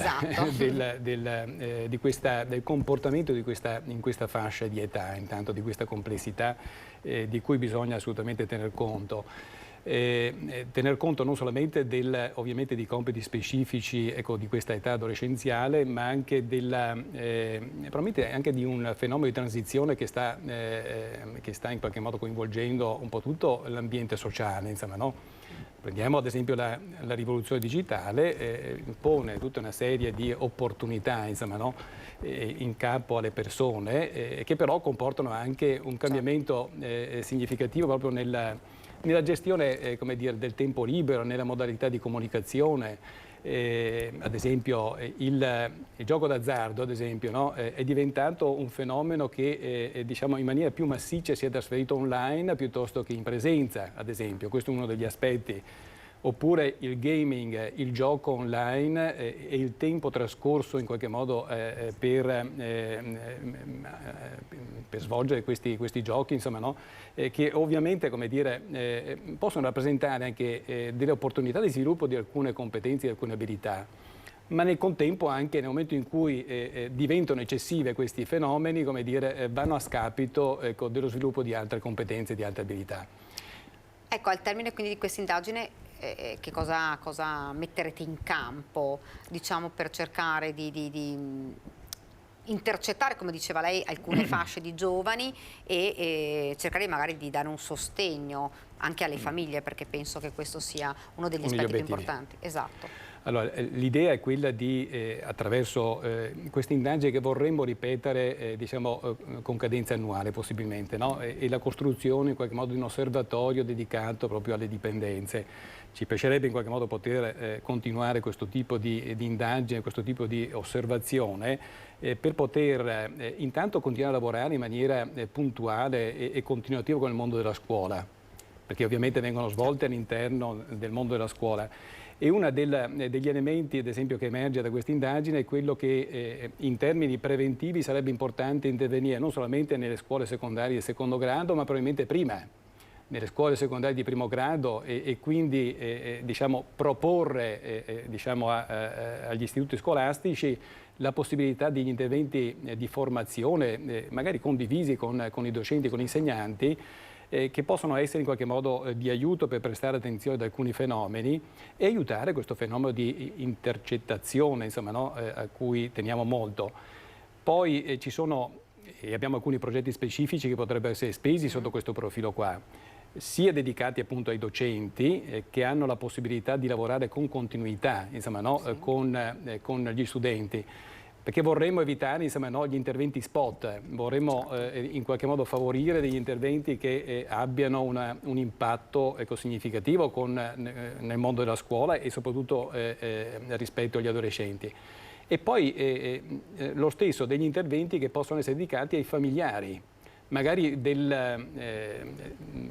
studenti che sono un po' più in difficoltà, insomma, no? Sempre il mondo della scuola è un osservatorio particolarmente significativo per poter individuare, appunto, come si diceva, magari questa percentuale minoritaria ma significativa di persone che fanno fatica diciamo, a vedere il futuro. Ecco, il fatto che però questo fenomeno, diciamo, di seppur ovviamente minore, perché abbiamo visto anche, abbiamo fatto vedere, insomma, giovani invece impegnati nella danza, nel ballo, e quindi giovani, insomma, che hanno una strada ben precisa, anche con, insomma, progetti e iniziative, c'è questa parte che comunque è una parte, un numero comunque cospicuo di giovani.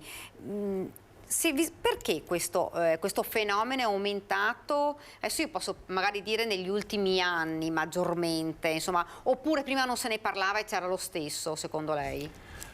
Secondo me tutte e due le questioni, insomma, no?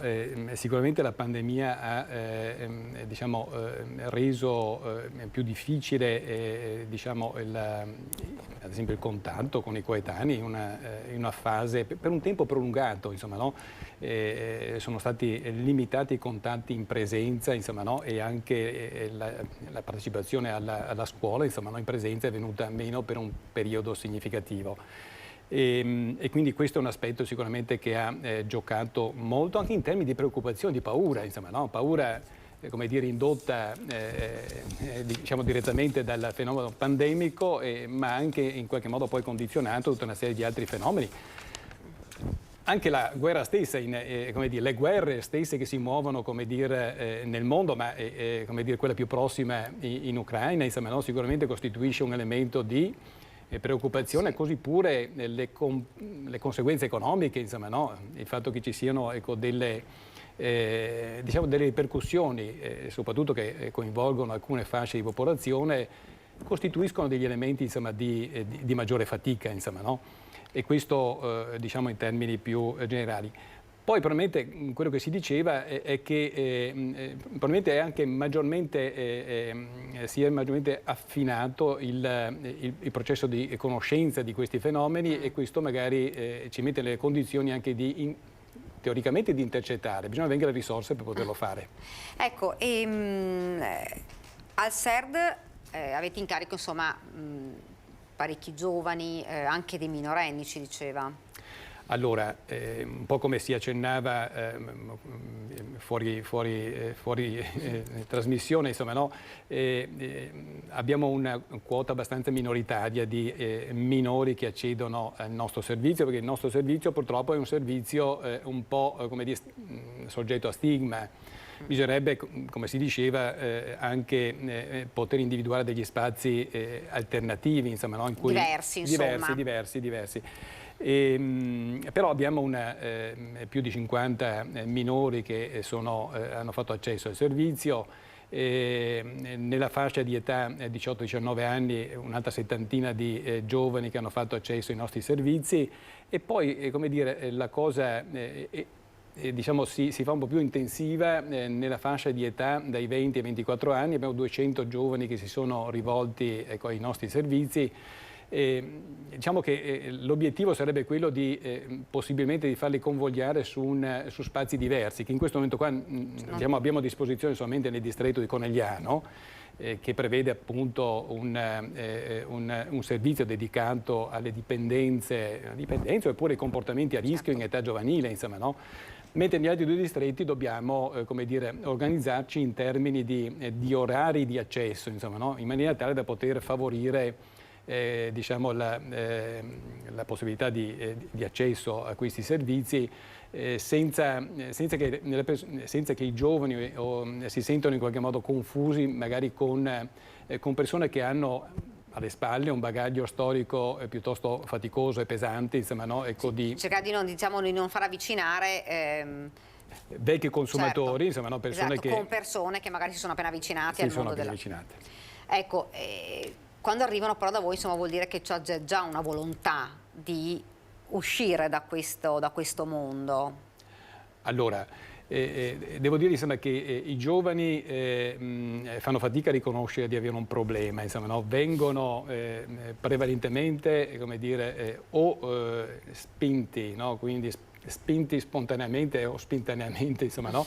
Ad esempio perché inviati dalla prefettura, ad esempio dalle forze dell'ordine, attraverso questa modalità, oppure come dire, le famiglie, no? Le famiglie si avvicinano per chiedere consulenza ed è importante, insomma, no?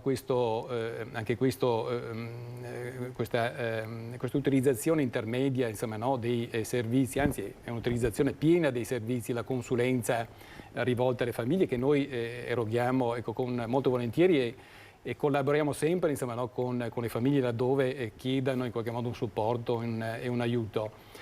Ci sono, diciamo, in questa fascia di età ci sono delle situazioni, come dire, che hanno bisogno, ecco, si limitano ad avere bisogno di una consulenza, e altre situazioni invece che presentano delle complessità maggiori, insomma, no? Sono ad esempio ragazzi o giovani adulti che sono transitati ad esempio nell'età evolutiva, ad esempio, no? Presso altri servizi, hanno avuto altri tipi di problematiche, un percorso scolastico magari difficile, insomma, no? E quando le difficoltà sul piano formativo, ecco, si accumulano, diciamo che anche la percezione di autoefficacia e di autostima ne risente, insomma, no? Quindi sotto questo profilo a volte si accumulano delle fatiche che a volte fanno desistere, insomma, no? I giovani a perseguire degli obiettivi socialmente compatibili e si rivolgono a quello che trovano.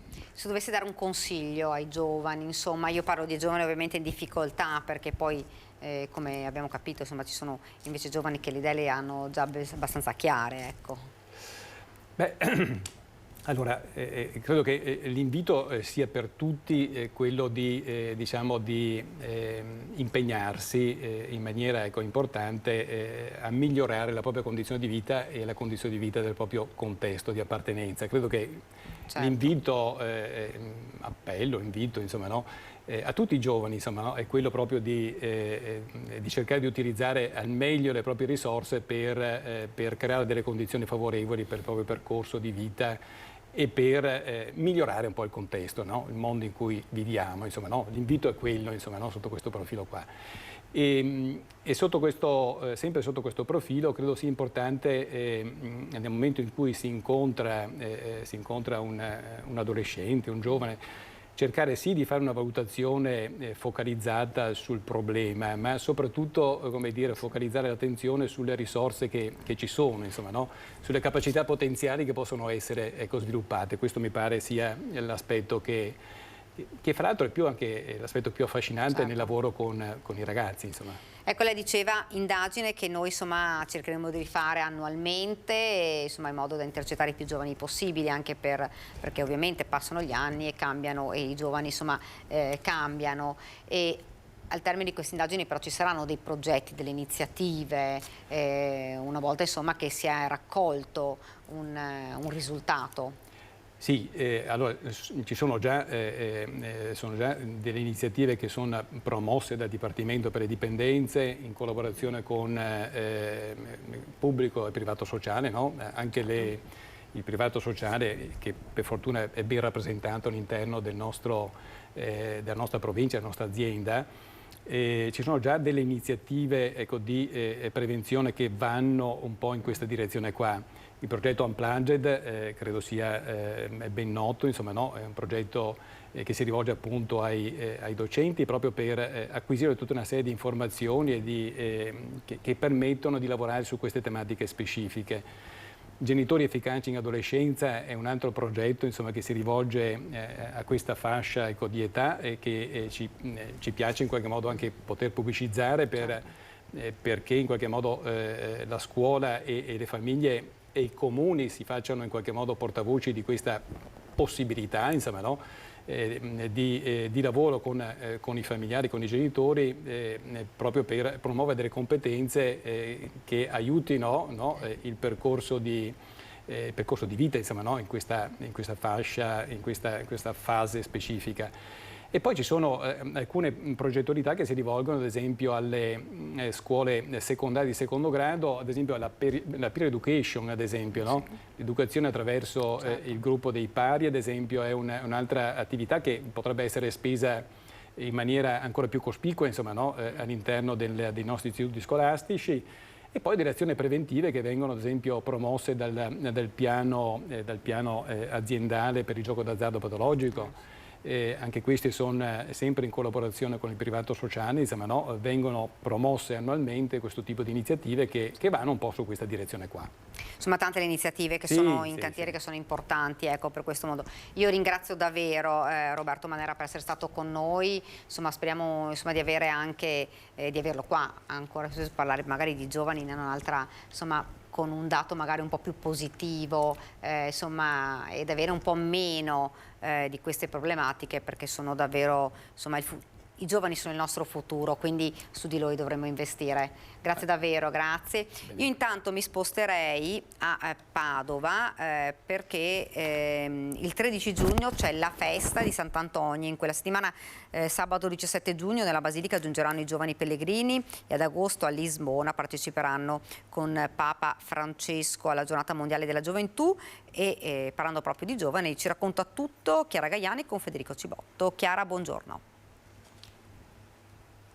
E buongiorno da Padova, continua questo nostro racconto in avvicinamento alla festa del 13 giugno, festa di Sant'Antonio. Oggi parliamo di giovani perché ci sarà un appuntamento straordinario il 17 di giugno qui in Basilica che in realtà coinvolgerà tutta la città di Padova. Ringraziamo per questo padre Fabio Turrisendo, che è il responsabile della pastorale giovanile della provincia italiana dei frati minori conventuali.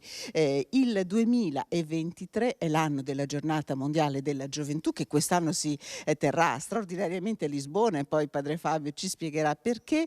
I giovani che partono dalle 15 diocesi del Triveneto vivranno proprio diciamo nella settimana clou del santo, della festa di Sant'Antonio, un momento di pellegrinaggio intenso. Che cosa succederà sabato 17 giugno?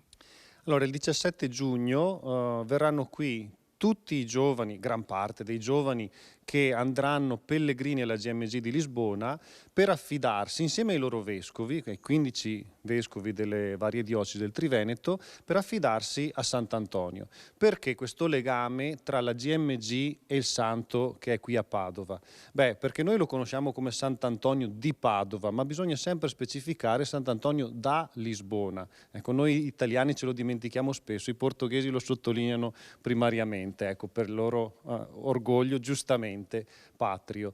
Allora, Sant'Antonio nasce a Lisbona, ecco, è un santo portoghese che noi abbiamo adottato, ecco, dopo il famoso naufragio che avvenne 800 anni fa circa, ecco, sulle coste della Sicilia. Poi conobbe San Francesco ad Assisi, venne mandato prima nel Forlivese, poi salì come missionario, predicatore qui al nord, fu provinciale di questa provincia e qui poi morì e qui riposa ancora. Quindi l'abbiamo adottato, è il nostro Sant'Antonio, ma è Sant'Antonio portoghese da Lisbona. Con l'occasione della Giornata Mondiale della Gioventù, che si svolge proprio nella sua città natale, come poter ignorare questa connessione, questo bel legame? Quindi prima di partire per questo viaggio con i giovani, questo viaggio dove, ecco, incontreremo il Papa e tanti altri giovani di tutto il mondo nella capitale portoghese, come non affidarsi a Sant'Antonio? Ecco, lo abbiamo invocato, lo invochiamo come un po' il patrono di questo nostro viaggio. E, di fatto il comitato organizzatore della Giornata Mondiale della Gioventù ha identificato alcune figure di patroni per la Giornata Mondiale della Gioventù. Ecco, ci sarà un pellegrinaggio, i giovani partiranno alle 10:30 dalla cattedrale di Padova e pellegrini giungeranno poi in Basilica, dove compiranno proprio il gesto del pellegrino, padre Fabio. Esatto, ci sarà un momento di preghiera in cattedrale con il vescovo Claudio e gli altri vescovi, un momento di benedizione che i pastori daranno proprio ai loro giovani, e poi questo pellegrinaggio a piedi dalla cattedrale alla Basilica del Santo, e qui molto semplicemente faremo il gesto che tutti i pellegrini da secoli, da tutto il mondo fanno all'Arca del Santo, cioè appoggiano la mano alla tomba del Santo e nel gesto di appoggiare la mano appoggiano, pronunciano, ecco, anche silenziosamente le loro preghiere, a volte versano le loro lacrime oppure dicono il loro grazie, ecco, cosa che possiamo vedere quotidianamente in questo luogo. Allora noi davvero ringraziamo padre Fabio Turrisendo, gli facciamo anche un buon viaggio perché accompagnerà i giovani in questa straordinaria esperienza che è la Giornata Mondiale della Gioventù, e dalla Basilica del Santo ringrazio Federico Cibotto per la collaborazione tecnica e restituisco la linea allo studio. Grazie davvero a Chiara Gaiani. Noi adesso cambiamo argomento e parliamo insomma di animali, parliamo di cani, gatti, parliamo di quest'estate, insomma poi sfogliamo anche, come ci diceva l'ospite che ci ha raggiunto qua, che intanto ve la presento, Valentina Perin dell'EMPA di Treviso. Buongiorno. Ciao Daniela. Dunque, siamo abituati sempre a parlare dell'estate dicendo mi raccomando non abbandonate cani, gatti perché andate in vacanza. Una problematica però che qua diciamo non è così, direi che siamo più amanti degli animali qua. Diciamo che Veneto, Triveneto, sia le strutture che noi dobbiamo ringraziare, sono strutture che ormai hanno capito che l'animale è un animale di famiglia, per cui non si lascia a casa, per cui si organizzano sia gli hotel, tantissimi hotel ormai sono pet friendly, tantissime, veramente quasi tutte i nostri litorali, da Caorle, adesso tra l'altro parte un progetto spiritosissimo della Dog Cha, la doccia per i cani appunto in una spiaggia di Caorle, sono partite le ciotole, Jesolo è assolutamente pet friendly con tutti gli alberghi che accettano gli animali, magari c'è un piccolo surplus economico per la pulizia, però anche voglio dire, hanno una struttura dove c'è tutto per loro, dalle ciotole alla brandina. Si sono fatti passi avanti perché insomma un tempo non si potevano portare gli animali piccoli o grandi perché insomma le strutture non tutte diciamo o la maggior parte non accettavano, invece adesso per la maggior parte insomma accettano gli animali e ci sono anche delle spiagge proprio. Decisamente sì, spiagge attrezzate, campeggi attrezzati, decisamente ormai fa parte della nostra quotidianità, fa parte della nostra appunto famiglia e così deve essere. Ecco, il problema adesso maggiore, ci raccontavi prima, invece è quello dei gatti, in realtà, in questo è il momento del... Sì. I gatti hanno una stagionalità, nel senso che gatti cuccioli ci sono in questo periodo e per cui si trovano cucciolini dai 30 giorni, abbiamo stallanti che li allattano col ciuccio eccetera, e cuccioli più piccoli di 2 mesi. Un gattino abbandonato a 2 mesi, bastano pochi giorni e è praticamente denutrito, ormai quasi in fin di vita se non viene allattato, seguito e sfamato. Ci dispiace molto perché facciamo campagne di sterilizzazione, incentivo alla sterilizzazione, ne facciamo tantissime durante l'anno, aiutiamo le persone, sosteniamo anche economicamente con dei progetti, per cui speriamo veramente che tutti capiscano che dati via i cuccioli della propria gatta, tra 6 mesi il problema si ripropone. Per cui se veramente hai fatto fatica a dar via i cuccioli della tua gatta, ti è sfuggito il periodo in cui lei era in calore e si è accoppiata, poi però ponete rimedio perché tempo 6 mesi e siete nella stessa situazione. Anche qui fortunatamente, molto fortunatamente, i proprietari si affidano a strutture come le nostre, perché Daniela sai bene che il problema è andare a prendere un cane in internet, un gatto in internet, un cucciolo chissà dove, al di là delle truffe che sono dietro l'angolo sempre, poi non hai un riferimento. Certo. Vuoi andare a prendere un cane di razza, vai a vedere come sono tenuti i genitori, poi rifletterai se davvero lo vuoi acquistare. Ecco, perché come diceva Valentina, insomma, ci sono le truffe anche su questo e purtroppo voi poi ne pagate le spese, perché poi la gente si trova a dovervi chiamare, a chiedervi consigli, a non saper più cosa fare. Certo, il bel cuccioletto visto in internet che viene con una staffetta fuori dall'autostrada, e scusatemi, ma noi le viviamo ogni settimana, poi magari è un cucciolo non seguito, non con il microchip regolarmente registrato, non si sa come fare, piccolo, taglia piccola e ti trovi un cane di 30 kg. Perché poi la realtà è questa: se è un appartamento, un cane di 30 kg ha una gestione ben differente da un cane di 10. E poi ha problemi comportamentali, a chi ti affidi, chi chiami? Per quello è importante. Oppure un cane acquistato ha veramente il pedigree? Siamo sicuri? L'allevatore è uno sfruttatore di animali oppure è un allevatore? Ecco, come si fa? Perché magari un cittadino dice vabbè, vado in un allevamento però come fa a capire se insomma è tutto regolare? Perché magari ti mostrano documenti ma magari una persona non è a conoscenza. Come può fare? Intanto il buon senso di vedere i genitori, cioè se i genitori sono tenuti in un ambiente pulito, sano, la mamma si vede, il papà si vede e non sono frutto di accoppiamenti particolari oppure arrivano da paesi stranieri, perché poi il problema è questo. Allora vedi la gestione dell'animale, perché noi abbiamo una responsabilità sia del cucciolo che adottiamo, ma anche dell'animale che stiamo eventualmente sfruttando, perché se la cagnolina è in 2 metri per 2 in una stanza e da lì non esce, impaurita o sporca, con che coscienza si prendono i cuccioli e si porta avanti questo discorso di acquisto appunto di animali? Certo. E questo è un problema molto grave, per cui andate a vedere, andate a verificare, parlate con gli allevatori, però verificate, quello è importante. Ci fermiamo qualche istante di pubblicità, poi torniamo in studio e continuiamo insomma, a parlare con Valentina proprio di questo, perché è un argomento che interessa davvero molti cittadini, perché tanti hanno gli animali, tanti ne vorrebbero. Pubblicità.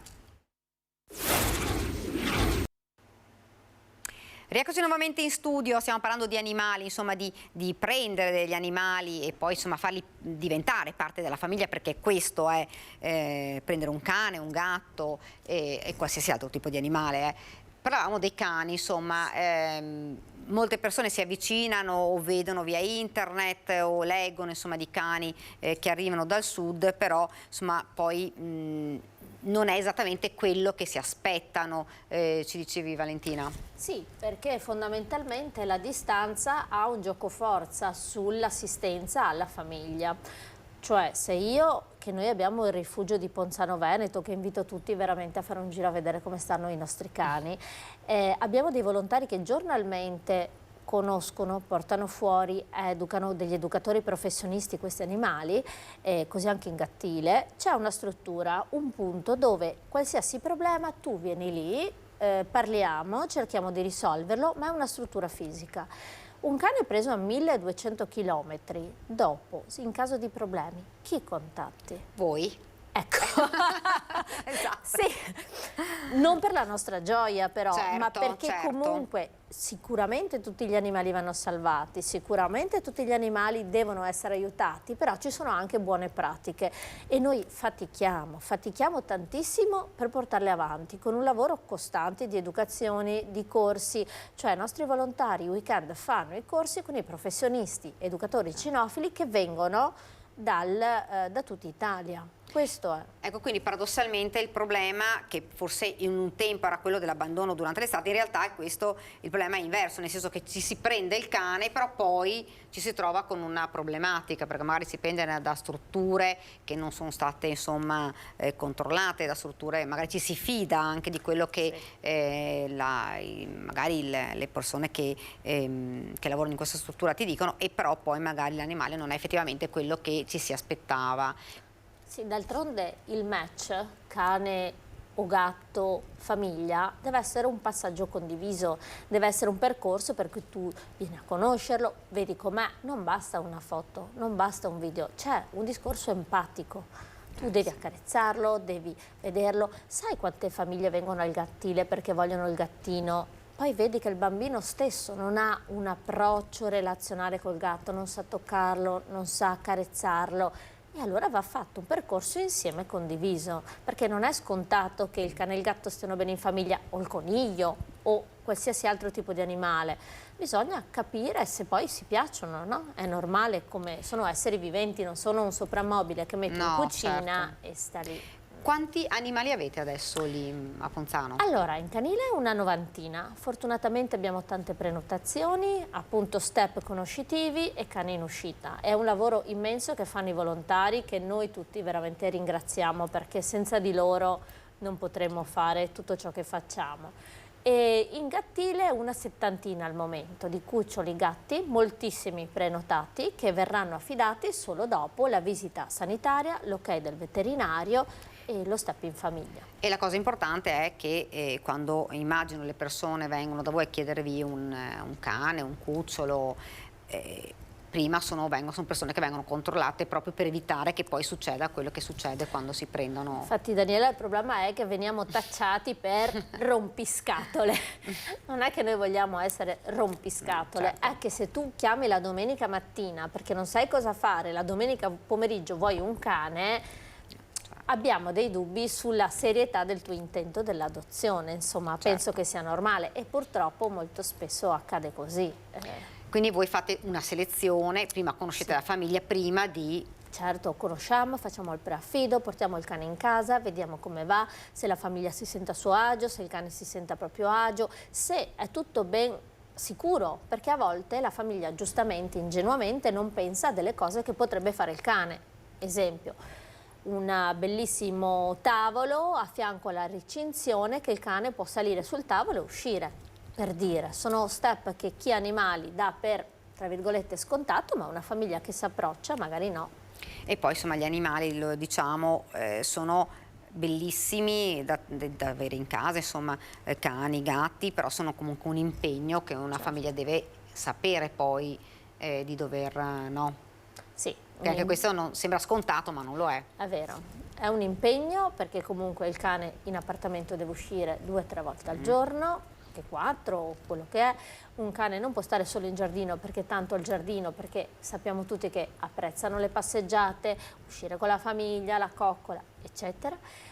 Ed è bene anche ricordare che a volte i cani stanno bene a casa loro, cioè nel senso che a volte non dobbiamo condizionarli con le nostre necessità. Se una sera una coppia vuole andare al ristorante, che vada serena, il cane sta sereno in cuccia senza doverlo costringere a stare seduto, buono, senza abbaiare, fermo, perché noi dobbiamo cenare al ristorante molto bello e molto chic.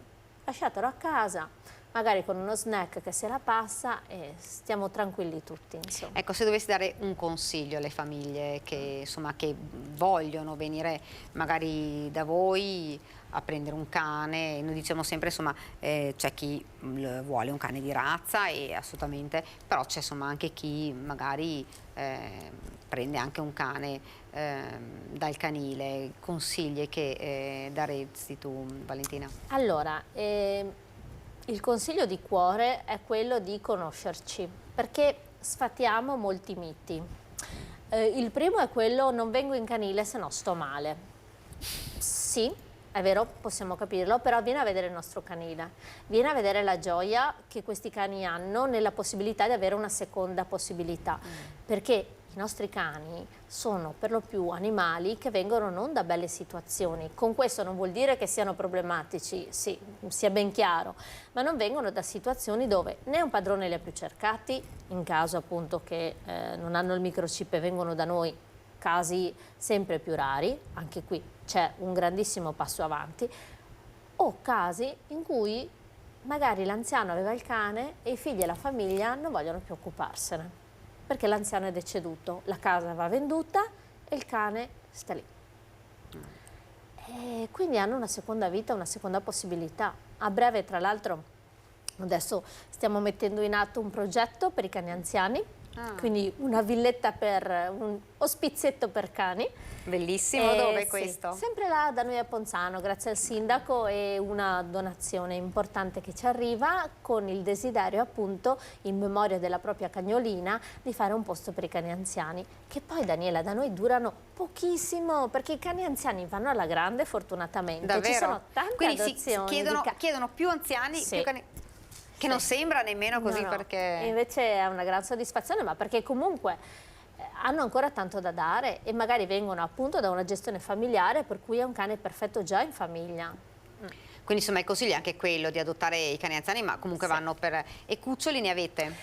Allora, cuccioli pochi, fortunatamente pochi. Veniamo da 10 anni di canile dove tutti i cani che escono sono sterilizzati, castrati, idem i gatti che noi affidiamo, per cui sì, le persone fortunatamente non prendono più il cucciolo dalla famiglia X, ma preferiscono eventualmente sceglierlo da noi perché hanno la garanzia di una continuità, di una profilassi sanitaria, che anche quello è un costo e non indifferente. Insomma, l'appello è questo, quello insomma, di fare attenzione quando si vuole un animale e che non accada quello che è successo stamattina a Valentina di una chiamata. Ecco, in questo caso voi cosa fate adesso? Allora, in questo caso noi abbiamo contattato la polizia locale per una serie di motivi legati anche alla sicurezza, che farà un sopralluogo, vedrà se effettivamente c'è la problematica reale oppure no, perché molte volte purtroppo ci sono anche situazioni un po' estremizzate, diciamo così, e dopodiché noi congiuntamente con i comuni, perché noi lavoriamo sempre con i comuni, perché conoscono i propri abitanti e perché ricordiamo che il sindaco e comunque l'amministrazione comunale è responsabile degli animali del proprio territorio. E ripeto, e non mi stancherò mai di ripeterlo perché non era così 5 anni fa, 6 anni fa, i comuni sono vicini ai cittadini, io a parte alcuni, gli altri li ho sempre trovati estremamente collaborativi, estremamente utili nel problem solving della situazione, anche attivi. Come stamattina, devo dire, il comune di Cessalto, lo dico e ringrazio la polizia locale. Sì. E in caso poi vi prendete voi carico di prendiamo questo? Noi carico, sì. Anche per risolvere la problematica, magari non rischiare che l'animale poi... sì. Io ringrazio Valentina, speriamo di averla ancora qui per parlare di cani e di animali, per parlare insomma delle adozioni in maniera più approfondita, magari anche con un quattro zampe da far vedere. Vuoi, certo. Quindi volentieri, perché poi vederli sono davvero bellissimi, quindi volentierissimo. Un'altra volta insomma l'avremo ancora qui per parlare di adozioni, soprattutto insomma per cercare di dare alle famiglie, una famiglia a questi cani che hanno bisogno, come dicevi tu, di una seconda possibilità. Assolutamente sì, ne abbiamo di meravigliosi, grazie Daniela per averci dato questo spazio, volentieri con la promessa che verremo con un bel gattino. Certo, assolutamente sì.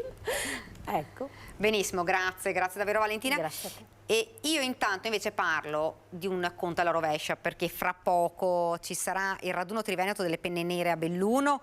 Le date da segnare in calendario sono quelle del 16, 17 e 18 giugno. Vediamo. È tempo di srotolare i tricolori. A Belluno è già iniziato il conto alla rovescia per l'atteso raduno triveneto degli alpini che torna nel capoluogo dopo 12 anni e sarà festa grande. Alberghi già pieni e palestra a disposizione dell'ANA di Belluno che da mesi lavora all'organizzazione dell'evento. L'emozione è forte, sono anche però abbastanza tranquillo perché ho una squadra che ha lavorato bene e quindi siamo tranquilli di aver colto tutti gli aspetti organizzativi che erano possibili prevedere. Un unico filo conduttore legherà gli eventi del 16, 17 e 18 giugno e sarà il ricordo della tragedia del Vajont che vide gli alpini in prima fila nei soccorsi. Il tema forte che noi abbiamo voluto inserire, soprattutto con riguardo a quelli che sono stati i nostri soccorritori, e quindi questo era il momento proprio di celebrare l'anniversario dei 60 anni del disastro, dando riconoscenza a loro per quello che hanno fatto e per quello che hanno conservato nel loro cuore in termini di solidarietà e di commozione. Spettacoli a teatro, concerti dei cori Brigata Alpina Giulia e Brigata Cadore, con un prologo sabato alle 16 a Palazzo Bembo per l'inaugurazione della mostra dedicata al Vajont. E poi ampio spazio alla protezione civile con una vera e propria cittadella che sarà aperta al Parco Bologna venerdì 16 alle 17. Vogliamo continuare sulla strada appunto della solidarietà e del soccorso. Per fare questo serve che la protezione civile venga sempre più conosciuta, venga così aiutata da parte dei giovani che si inseriscano in questo settore, che si avvicinino a noi per i valori che noi esprimiamo. Attese personalità e rappresentanti istituzionali ai massimi livelli che si uniranno alle 20.000 presenze stimate per la 3 giorni a Belluno, quando la sera del 18 le penne nere cederanno la stecca agli alpini di Venezia. E forza alpini che ce la facciamo anche questa volta. E siamo arrivati davvero alla fine di questa nostra prima edizione. Io ringrazio i registi Tony Esposito e Mattia Pizzaia per averci seguito, ringrazio anche voi, ringrazio Valentina per essere stata con noi, vi do appuntamento ovviamente per la prima edizione a domani, grazie e arrivederci.